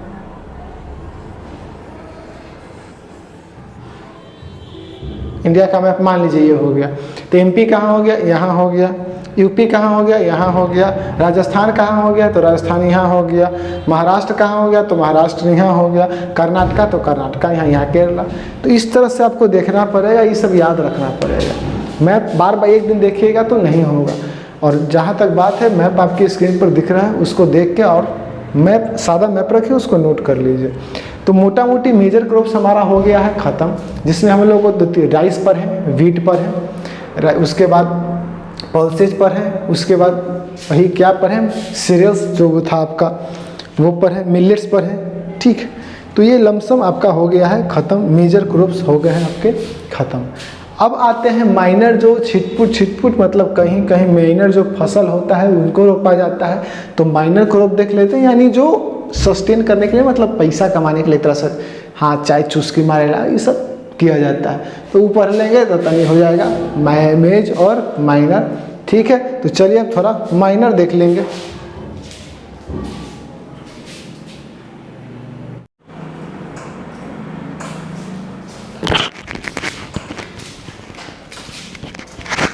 अब देखते हैं हम लोग माइनर क्रॉप्स। माइनर क्रॉप्स में कौन कौन आते हैं, आते तो ढेर सारे हैं। तो चलिए अब लोग थोड़ा सा फोकस डालते हैं माइनर क्रॉप्स। हम लोगों ने मेजर क्रॉप्स पढ़ लिया है, मेजर क्रॉप्स में 5-6 थे। अब हम लोग पढ़ना है माइनर क्रॉप्स। आसान है, इजी है, बस वही चीज़ मैप अपने सामने रखिए, मैप को सामने रख के बस रखिएगा, देखिएगा नहीं, देख लीजिएगा तो बहुत दिक्कत हो जाएगा। तो चलिए देखते हैं। सबसे पहले sugarcane. Sugarcane minor crops कहने का मतलब आपको तो समझ में आ रहा होगा, क्योंकि माइनर क्रॉप्स वो क्रॉप्स होता है जिसका प्रोडक्शन जो है इस मकसद से किया जाता है कि ना कि उसी पर सब्सटेंस है, यानी ज़्यादा मात्रा में जिस चीज़ का प्रोडक्शन ना हो, यानी कम मात्रा में हो, उसी चीज़ को हम लोग बोलते हैं। जैसे मेजर एरिया अगर हम बात करें कि भारत में जो शुगर केन है वो ज़्यादातर इसलिए नहीं प्रोड्यूस किया जाता है कि उसी पर जीना है, माइनर क्रॉप्स है, यानी कम मात्रा में, ठीक है। ज़्यादातर इंडस्ट्री को देना है, क्योंकि उतना मान लीजिए शुगर केन पैदा करके क्या करेगा, उतना उपजा लिया, क्या करेगा, खाली मीठा रखेगा घर में, मीठा खाएगा नहीं, खाली चीनी खाएगा नहीं। तो ये सब नहीं होता। पहले जहाँ पर शुगर केन का प्रोडक्शन होता है वहाँ पर देखिएगा, जब उसका रस निकलता है और रस निकाल के जब मीठा बनता है, तो मीठा जब निकल जाता है तो उसका जो पपड़ी होता है वो खाने में बहुत मज़ा आता है, अलग लेवल का मज़ा है। छोड़िए उससे बात गया बच्चा में। चलिए शुगर केन का होता है, शुगर केन जो होता है फसल होता है, इसमें सोचने वाला क्या बात है। It is tropical as well as subtropical crops. समझ में नहीं आया होगा। थोड़ा सा अर्थ को हम लोग देखते हैं। ये हो गया अर्थ, ठीक है। ये हो गया आपका इक्वेटर, ये हो गया tropic of cancer, tropic of cancer, और ये हो गया आपका ट्रॉपिक ऑफ कैप्रिकॉर्न, ठीक है। ये जो एरिया होता है, ठीक है, ये वाला जो एरिया होता है ये ट्रॉपिकल एरिया में आता है। ये जो होता है ये आपका ट्रॉपिकल एरिया में आता है, यानी ट्रॉपिक ऑफ कैंसर से ट्रॉपिक ऑफ कैप्रिकॉर्न में जो एरिया आएगा वो ट्रॉपिकल एरिया में होता है। और फिर यहाँ से यहाँ तक और फिर यहाँ से यहाँ तक जो एरिया होगा वो ये सब ट्रॉपिकल होता है। ये जो होता है ये सब ट्रॉपिकल होता है, ये भी सब ट्रॉपिकल। अब खुद देखिए इंडिया जो है, इंडिया कहाँ पर पाया जाता है, तो भैया इंडिया जो है यहाँ पर है, कुछ पोर्शन इस तरह से है और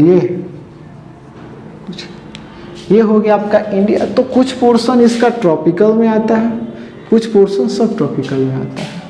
तो अब देख लीजिए यही कहना चाहता है कि it is tropical as well as subtropical crop, यानी ट्रॉपिकल में भी पैदा हो सकता है और सब ट्रॉपिकल एरिया में भी प्रोड्यूस हो सकता है। यही कहलाता है कि आपका शुगर केन, यानी ये ट्रॉपिकल एरिया में भी प्रोड्यूस हो सकता है और सब ट्रॉपिकल एरिया में भी ये प्रोड्यूस हो सकता है। It grows well in hot climate, यानी हॉट गर्म और ह्यूमिड क्लाइमेट में ये प्रोड्यूस हो सकता है, यानी वही चीज़ है, ये वाला चीज़ तो गर्म ही होगा ट्रॉपिकल, और ये भी थोड़ा सा कुछ दूर होता है। विथ टेम्परेचर 21 से 27 डिग्री सेल्सियस, टेम्परेचर कितना ज़रूरत है इसको, 21 से 27 डिग्री सेल्सियस का टेम्परेचर इसको ज़रूरत है। रेनफॉल का जब बात करें तो कितना पानी पड़ना चाहिए, कहीं कहीं देखिएगा रेनफॉल को प्रेसिपिटेशन भी लिख देता है, तो कंफ्यूज नहीं होना है। रेनफॉल इसको जरूर चाहिए 75 से 100 सेंटीमीटर के करीब। Grown on a variety of soil, मतलब बहुत तरह के सॉइल पाया जाता है और उस सब सॉइल में लमसम, अब किस तरह का सॉइल, मतलब बहुत तरह के सॉइल में इसका प्रोडक्शन किया जाता है। ठीक है, उसके बाद आते हैं सबसे लार्जेस्ट प्रोड्यूसर अगर है तो वो है ब्राज़ील और उसके बाद इंडिया, यानी ब्राज़ील में सबसे ज़्यादा शुगर केन का प्रोडक्शन होता है, उसके बाद इंडिया है। और मेजर प्रोड्यूसिंग स्टेट, मतलब सबसे ज़्यादा भारत में अगर हम बात करें, मेजर प्रोड्यूसिंग स्टेट में अगर हम बात करें तो यूपी, महाराष्ट्र, कर्नाटका। स्क्रीन पर मैप है, उसमें आप देख लीजिएगा। ठीक है, तो फिर से समरी करते हैं। शुगर केन जो है ट्रॉपिकल और सब ट्रॉपिकल क्रॉप है। It grows in well hot and humid climate, मतलब समझ रहे होंगे रेनफॉल इतना चाहिए, और सॉइल मतलब बहुत तरह के सॉइल में भी ये प्रोड्यूस हो सकता है। इंडिया सेकेंड नंबर पर आता है, ब्राज़ील फर्स्ट नंबर पर आता है प्रोडक्शन में। उसके बाद मेजर प्रोड्यूसिंग स्टेट जो है वो आपका यूपी है, महाराष्ट्र, कर्नाटका है। ये आपका हो गया शुगर केन। इस तरह से शुगर केन का मतलब समझ रहे होंगे, मीठा उठा चीनी उनी बनता है, और ये सब चीज़ जो है ज़्यादातर यूज होता है as a raw material in factories, in industries. ठीक है, ताकि वहाँ से कुछ प्रोडक्ट निकाला जाए। जैसे चीनी घर तो नहीं बना सकते, मीठा बनता है, चीनी नहीं बन सकता है, इसीलिए चीनी हर्जा करता है, मीठा हर्जा नहीं करता। लेकिन लोग मीठा का है ना, जैसे नहीं होता है बात कि गाँव का जो गंवार होता है उसको लोग वैल्यू नहीं देता है, और वही शहर के अनपढ़ को भी लोग वैल्यू देता है कि भाई शहर में है, चीनी शहरिया है, आई जो है गांव वाला है मीठा। लेकिन मज़ा मीठा का जो शक्ति है वो अलग चीज़ है। अब बात करते हैं वाइल्ड सीड। वाइल्ड सीड कहने का मतलब है कि छोटा छोटा सीड जैसा होगा, मतलब वो सीड ही होता है, लेकिन उसका यूज एज अ ऑयल निकालने के लिए, तेल निकालने के लिए भी हम लोग कर सकते हैं, उसी को बोलते हैं वाइल्ड सीड। जैसे आप सरसों देखिए, सरसों में क्या होता है, दाना उस सीडे ना होता है, फूल हुआ, अब फूल से फिर सरसों बनता है। तो सरसों के अंदर जो होता है वो सीड होता है, और उस सीड में जो वाटर, एक तरह से उसके लेवल में बोले वाटर, वो हमारे लिए तेल का काम करता है। ठीक है, तो वाइल्ड सीड वही हो गया, यानी इस तरह से जब होगा, और इसमें जो दाना दाना पाया जाता है ये सब सीड होता है, और इसी में के अंदर पाए, जब इसको पूरा पीसा उसा जाता है, पूरा मारिएगा मशीन में जाता है, तो इसके मचोड़ के तेल निकलता है। इंडिया इसका लार्जेस्ट प्रोड्यूसर है। ठीक है, और मेन बहुत तरह के वाइल्ड सीड होते हैं, जैसे बादाम हो गया, ग्राउंड नट, सरसों, कोकोनट, तिल देखे होंगे। ठीक है, soybean, castor seed, cotton seed, रुआ के बिया, लाइन सीड, और सनफ्लावर माने सूरजमुखी के फूल। सूरजमुखी के फूल को जानते हैं ना, जैसे सूर्यभन तेन, आप सूर्यभन जने जाएंगे नहीं से घूम रहा है। ठीक है, तो इस तरह से होता है। तो वाइल्ड सीड में कितने कितने आ गए, ग्राउंड नट आ गए, मस्टर्ड आ गए, कोकोनट, तिल, soybean, custard seed, cotton seed, पढ़ लीजिएगा। ठीक है, अब ये सारे जो हैं ये कवर करते हैं approx 12% of total cropped area in country. Bharat में, कंट्री में, हमारे देश में जो एरिया क्रॉप किया जाता है उसका 12% इसी सब का खेती होता है। जैसे भारत में अगर मान लीजिए कि 100% खेती का यूज हो रहा है, तो उसमें से जो 12 एरिया होगा, 12% एरिया यानी 12 भाग, 100 का 12 भाग, उसमें सिर्फ इसी चीज़ का खेती हो रहा है। क्योंकि तेल देखिए बहुत ज़्यादा यूज है। ठीक है, खाना बनाना है तो तेल देह में लगाना है, तब माथा में दर्द है तब तेल, नवरत्न तेल, तेल, मतलब कड़ुआ तेल, हर एक तेल, सरसों तेल, मस्टर्ड तेल, नारियल तेल, ये सारा चीज़ क्या होता है, ये सारा चीज़ तेल बहुत ज़रूरी है, इसलिए इसका ज़्यादा प्रोडक्शन तो होना चाहिए। Used as raw material use किया जाता है कहाँ, तेल बनाने के लिए। तेल का जो इथी होता है उसको साबुन बनाने में यूज़ किया जाता है। जो कार्बन कंपाउंड आप जब पढ़िएगा तो वहाँ पर ये चीज़ समझ में आएगा कि सॉप में कैसे यूज होता है। फिर ऑइंटमेंट यानी क्रीमा जो लगाया जाता है उसमें यूज होता है। कॉस्मेटिक्स मतलब सुंदर बनाने वाला, सब लड़की सब ज़्यादा यूज करती है, लड़कों करता है, एक ही वे करता है बेचारा के, फेयर एंड हैंडसम, ठीक है, तो उसमें यूज होता है। और फिर लड़की के तो ढेर मायने निकलता है, महंगा और बहुत महंगा होता है सामान, ठीक है, तो उसमें यूज होता है। तो बायो सीड देखिएगा, ज़्यादा यूज मत कीजिएगा, उससे अच्छा हम क्या कहेंगे कि जो इसको यूज करते हैं उनका अच्छा तेल लगा लीजिए, ठीक है, एकदम ओरिजिनल चीज़ रहेगा। सरसों के तेल एकदम लगा लीजिए, मुँह में लपेट लीजिए, एकदम अच्छा जाइएगा, सुंदर हो जाइएगा। कॉस्मेटिक्स, ठीक है। और लड़का सब माथा में देखिएगा कि पूरा तेल, पहले के लोग कड़वा तेल लगाता था, सरसों का तेल लगाते थे, ठीक है। जो नारियल का तेल आता है जो पैकेट में, वो खाने के लिए बनाया गया है, ना कि माथा में लगाया गया है। लेकिन लोग अब इधर माथा में लगाते हैं, साउथ में जाइएगा तो खाने के लिए यूज होता है, ठीक है। देखिएगा उसमें ग्रीन सिंबल दिया रहता है, उसमें और कुछ मिक्स नहीं होता है, सिर्फ नारियल तेल रहता है, इसलिए तो वो जम जाता है, ठीक है। तो ये चीज़ हो गया। इसके बाद थोड़ा सा और आगे देखते हैं।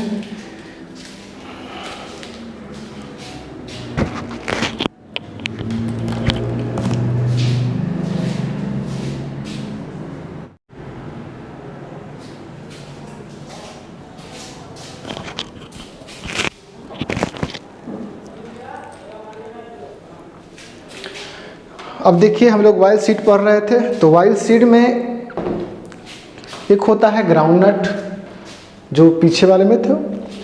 ग्राउंडनट क्या होता है, ग्राउंडनट माने बादाम, खाए होंगे, दाना रहता है, खरीफ क्रॉप से, ठीक है।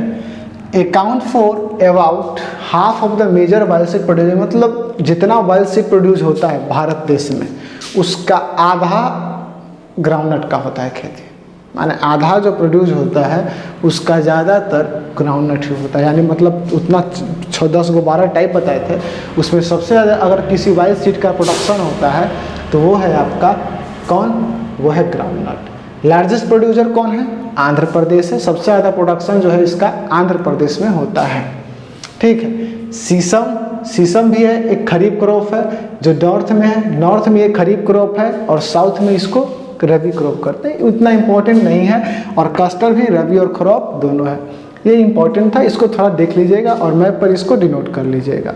देखिए इन सारे पोर्शन में इम्पोर्टेंट ये है कि कैसे टेम्परेचर में होते हैं, कितना पानी चाहिए और कहाँ कहाँ पाए जाते हैं, मेजरली यही चीज़ है। और हाँ, चौथा अगर कुछ जानना है तो किस सॉइल में अगर दिया हुआ है तो, अदरवाइज उतना ज़रूरत नहीं है। टी देख लेते हैं। टी हम बताए थे कि प्लांटेशन एग्रीकल्चर कहने का मतलब होता है कि बड़का ढेर माने रोपल है किसी, जैसे केला तो केला ढेर माने रोपा गया, ऊख तो खाली ऊखे रोपल है, ठीक है। चाय तो खाली चाय पत्ती, वेस्ट बंगाल, असम, दार्जिलिंग इस सब में जाइएगा तब देखिएगा कि केवल चाय पत्ती रोपा रहता है और कुछ नहीं रहेगा, सिर्फ चाय पत्ती नजर आएगा आपको, ठीक।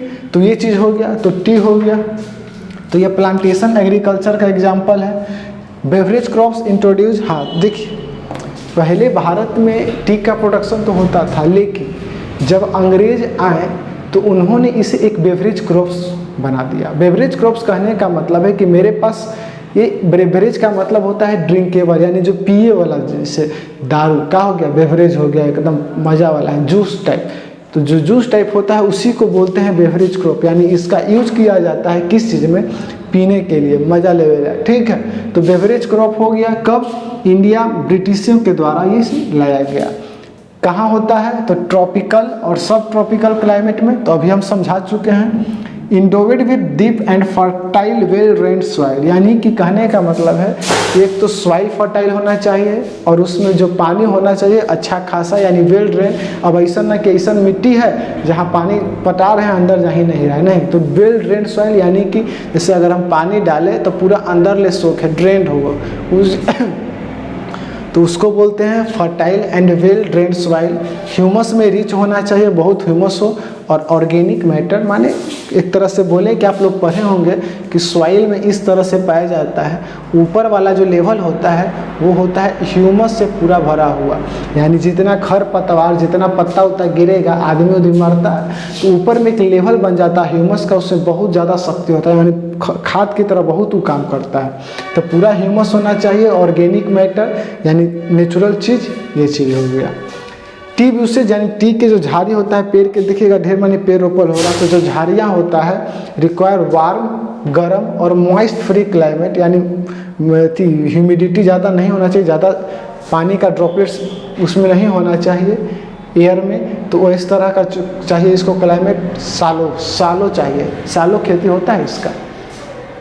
T is labour intensive industry, मतलब कहने का मतलब है कि टी एक ऐसा है कि जिसमें लेबर का बहुत ज़्यादा ज़रूरत होता है, यानी अगर आप प्लांट रोपते हैं, जैसे गेहूँ रोप दिए तो ठीक है रोप दिए लास्ट में काटे घड़ी, लेकिन टी में क्या होता है हर एक कुछ दिन के बाद इसके पत्ती को निकालना पड़ता है, देखना पड़ता है कहाँ से प्रोडक्शन हो रहा है, और इसमें कुशल कारीगरों का ज़रूरत होता है। ये ना कि गनो गेली या वाना गेली, नहीं, जिसको आएगा वही कर पाएगा। तो लेबर इंटेंसिव इंडस्ट्री मतलब लेबरों की संख्या चाहिए, अच्छा वो भी इस कुशल और कारीगर लेबर चाहिए ओकरा में। अब जे मन से चापत्ती हवा लावा तोड़ के, अब हमने निहर जाएगा पूरा 2-4 को जाएगा तो क्या करेगा कि पूरा तोड़ के पहले तो भर लेगा बैग में कि ना चल ले चल घरे चाय पत्ती बढ़िया क्वालिटी के हो पिए के, नहीं तो वैसे नहीं करना है।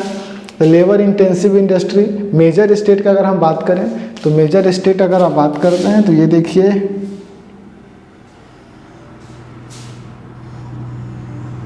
इस पोर्शन में, ये हो गया वेस्ट बंगाल, ये हो गया असम मेघालय। तो वेस्ट बंगाल असम सिक्किम वाले एरिया में इसका ज़्यादा प्रोडक्शन होता है, सबसे ज़्यादा प्रोडक्शन असम में होता है, फिर वेस्ट बंगाल के जलपाईगुड़ी और दार्जिलिंग में, तमिलनाडु केरला ये सारे पोर्शन में होता है। इंडिया सबसे ज़्यादा प्रोड्यूस करता है चाय का, और चाय को एक्सपोर्ट भी करता है इंडिया, यानी बाहर अगर विदेश में भेजना है तो इंडिया ही सबसे ज़्यादा बड़ा प्रोड्यूसर है, तो यही एक्सपोर्ट करता है किस चीज़ का, चाय का। बात को समझ गए। तो कुल मिला के हम लोगों ने टी पढ़ लिया, वाइल्ड सीड पढ़ लिया, तो कुल मिला के प्लांटेशन एग्रीकल्चर है, बेवरेज क्रॉप्स है यानी पीए वाला है, ट्रॉपिकल सब ट्रॉपिकल क्लाइमेट में होगा, डीप एंड फर्टाइल बेल्ट चाहिए, ह्यूमस रिच होना चाहिए, ऑर्गेनिक मैटर माने कुछ T usage warm and moist climate चाहिए, लेबर इंटेंसिव इंडस्ट्री है ये है, और exporter of the T in world. अब हम लोग देखते हैं कॉफ़ी, टी हो गया, उसके बाद कॉफ़ी देखते हैं, और उसके बाद कुछ हॉर्टिकल्चर क्रॉप्स को देख लेते हैं, तब समझ में आ जाएगा।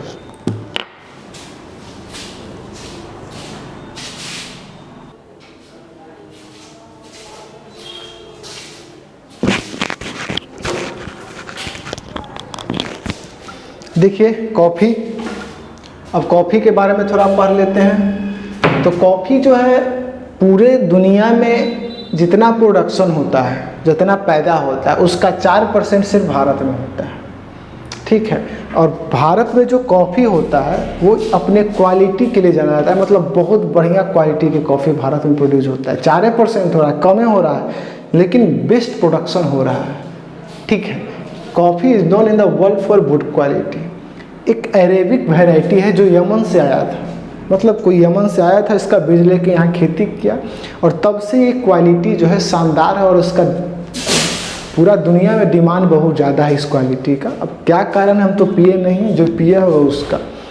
Initially it's cultivation was introduce on the Baba Budan hills. Baba Budan hills जो है मैप में आप देख लीजिएगा, वहाँ पर शुरू में इसका खेती हुआ था, और अभी भी नीलगिरी की पहाड़ियाँ कर्नाटक में और केरला तमिलनाडु में इसका खेती चलता है। जैसे आप मैप पर देखिएगा तो नीचे वाले जो पोर्शन है, इस तरह से जो पोर्शन है, तो नीलगिरी हिल्स आपको यहाँ पर मिलेगा केरला और तमिलनाडु के बॉर्डर पर।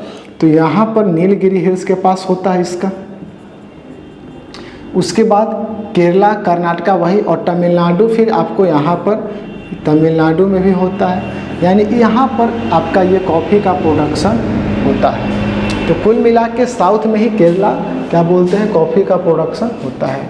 अब आते हैं हॉर्टिकल्चर क्रॉप्स। हॉर्टिकल्चर क्रॉप्स कहने का मतलब है फल, फलों का प्रोडक्शन कहाँ होता है। इसमें ज़्यादा कुछ समझने वाला है नहीं, सिंपली आपको फल खाइबे किए होंगे, कौन चीज़ कहाँ पाया जाता है, एक मैप लीजिए, हर एक स्टेट के सामने लिख लीजिए कहाँ पर किसका ज़्यादा प्रोडक्शन होता है। जैसे देखिए हॉर्टिकल्चर क्रॉप में आते हैं तो largest producer of fruit and vegetable in world, यानी भारत में सबसे ज़्यादा प्रोडक्शन होता है फल और सब्जी का। तो ये हमने दोहराए जा रहे हैं। तो मैंगो कहाँ होता है? महाराष्ट्र में, आंध्र प्रदेश में, यूपी, वेस्ट बंगाल। ऑरेंज नागपुर महाराष्ट्र, चेरापूंजी मेघालय। ठीक है, इसको एक मैप्स के थ्रू देखते हैं तो समझ में आएगा। देखिए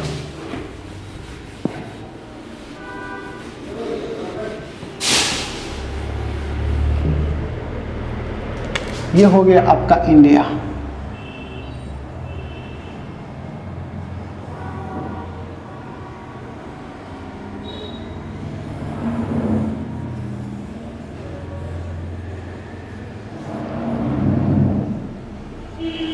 ये इंडिया हो गया आपका। अब इसे बात कर रहा है कि मैंगो, तो महाराष्ट्र आपका यहाँ पर है, तो यहाँ पाया जाता है सबसे ज़्यादा मैंगो। बात वाला को ज़रूरत नहीं है। ऑरेंज का बात करें तो ये भी महाराष्ट्र में, तो यहाँ पर भी लिख लीजिए ऑरेंज। ये हो गया नागपुर यहाँ पर है। उसके बाद बनाना का बात करें केरला में, तो केरला आपका यहाँ पर हो गया, तो यहाँ पर बनाना केरला। उसके बाद लीची और गुआवा यहाँ पर हो गया यूपी और बिहार।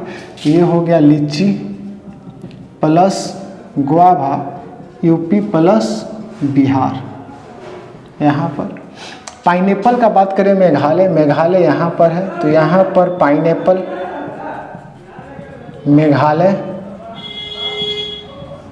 उसके बाद ग्रेप्स का बात करें आंध्र प्रदेश, तो आंध्र प्रदेश आपका यहाँ पर हो गया, तो आंध्र प्रदेश इसमें हो गया ग्रेप्स। जम्मू कश्मीर, हिमाचल प्रदेश, ये सारे एरिया हो गए, तो यहाँ पर पाया जाता है एप्पल, पियर्स, एप्रिकॉट, वालनट, इसका हिंदी मीनिंग हमको नहीं पता है, JNK और हिमाचल प्रदेश में इसका प्रोडक्शन होता है। तो यहाँ तक देखिए ये चीज़ हमको, अब यहाँ से अब मैप से हमको क्लियरली याद हो जाएगा कि महाराष्ट्र में मैंगो, ऑरेंज महाराष्ट्र के नागपुर में, केरला में बनाना, आंध्र प्रदेश में ग्रेप्स, और यहाँ हो गया पाइनएप्पल मेघालय में, लीची गुआवा यूपी बिहार में, जम्मू कश्मीर और पंजाब में apple, pears, apricot, walnut Jammu and Kashmir में। पीछे वाला का याद करने का जरूरत नहीं है, मोटा मोटी आगे वाला ही पूछता है, लीडिंग प्रोड्यूसर ही पूछता है, तो काहे ला पीछे के फेर में रहेंगे ज़्यादा याद करेंगे। तो ये सारा चीज़ हो गया आपका हॉर्टिकल्चर क्रॉप, इसमें ज़्यादा कुछ समझने वाला है नहीं। और एक लास्ट लाइन है कि India produce about 13% of the world vegetable, यानी पूरे दुनिया में जितना वेजिटेबल प्रोडक्शन होता है उसमें 13% सिर्फ हिस्सा भारत का, यानी भारत अकेले 13% प्रोडक्शन करता है। यानी यहाँ तक आप लोगों ने पूरा हॉर्टिकल्चर समझ गया, पूरा मेजर क्रॉप समझ गए, पूरा माइनर क्रॉप समझ गए। ये सारी चीज़ आप लोगों ने 60% सिलेबस आपका हो गया है फिनिश इस चैप्टर का। अगले पार्ट में हम, ठीक है, एक कल नया वीडियो आएगा, उसमें आपको इस चैप्टर को हम लोग फिनिश कर देंगे, ठीक है। उसके बाद इन दोनों वीडियो को जोड़कर एक नया वीडियो आपको वन शॉट हो जाएगा। आपको हम पहले ही बता चुके हैं कि इस चैप्टर को याद करने के लिए आप एटलस का जितना ज़्यादा हो यूज करें, क्योंकि जितना ज़्यादा एटलस यूज कीजिएगा उतना आपको फ़ायदा करेगा, ठीक। क्योंकि आप एटलस खोलिएगा उसमें क्लियरली लिखा है मेजर क्रॉप्स, माइनर क्रॉप्स, और वहाँ पर उसको यूज कर लीजिएगा, ठीक है। तो यहीं तक सभा को समाप्त करते हैं। अच्छा लगे तो शेयर सब्सक्राइब कर दीजिएगा, क्या कर सकते हैं। चलिए, जय हिंद, जय भारत, आपका दिन शुभ हो।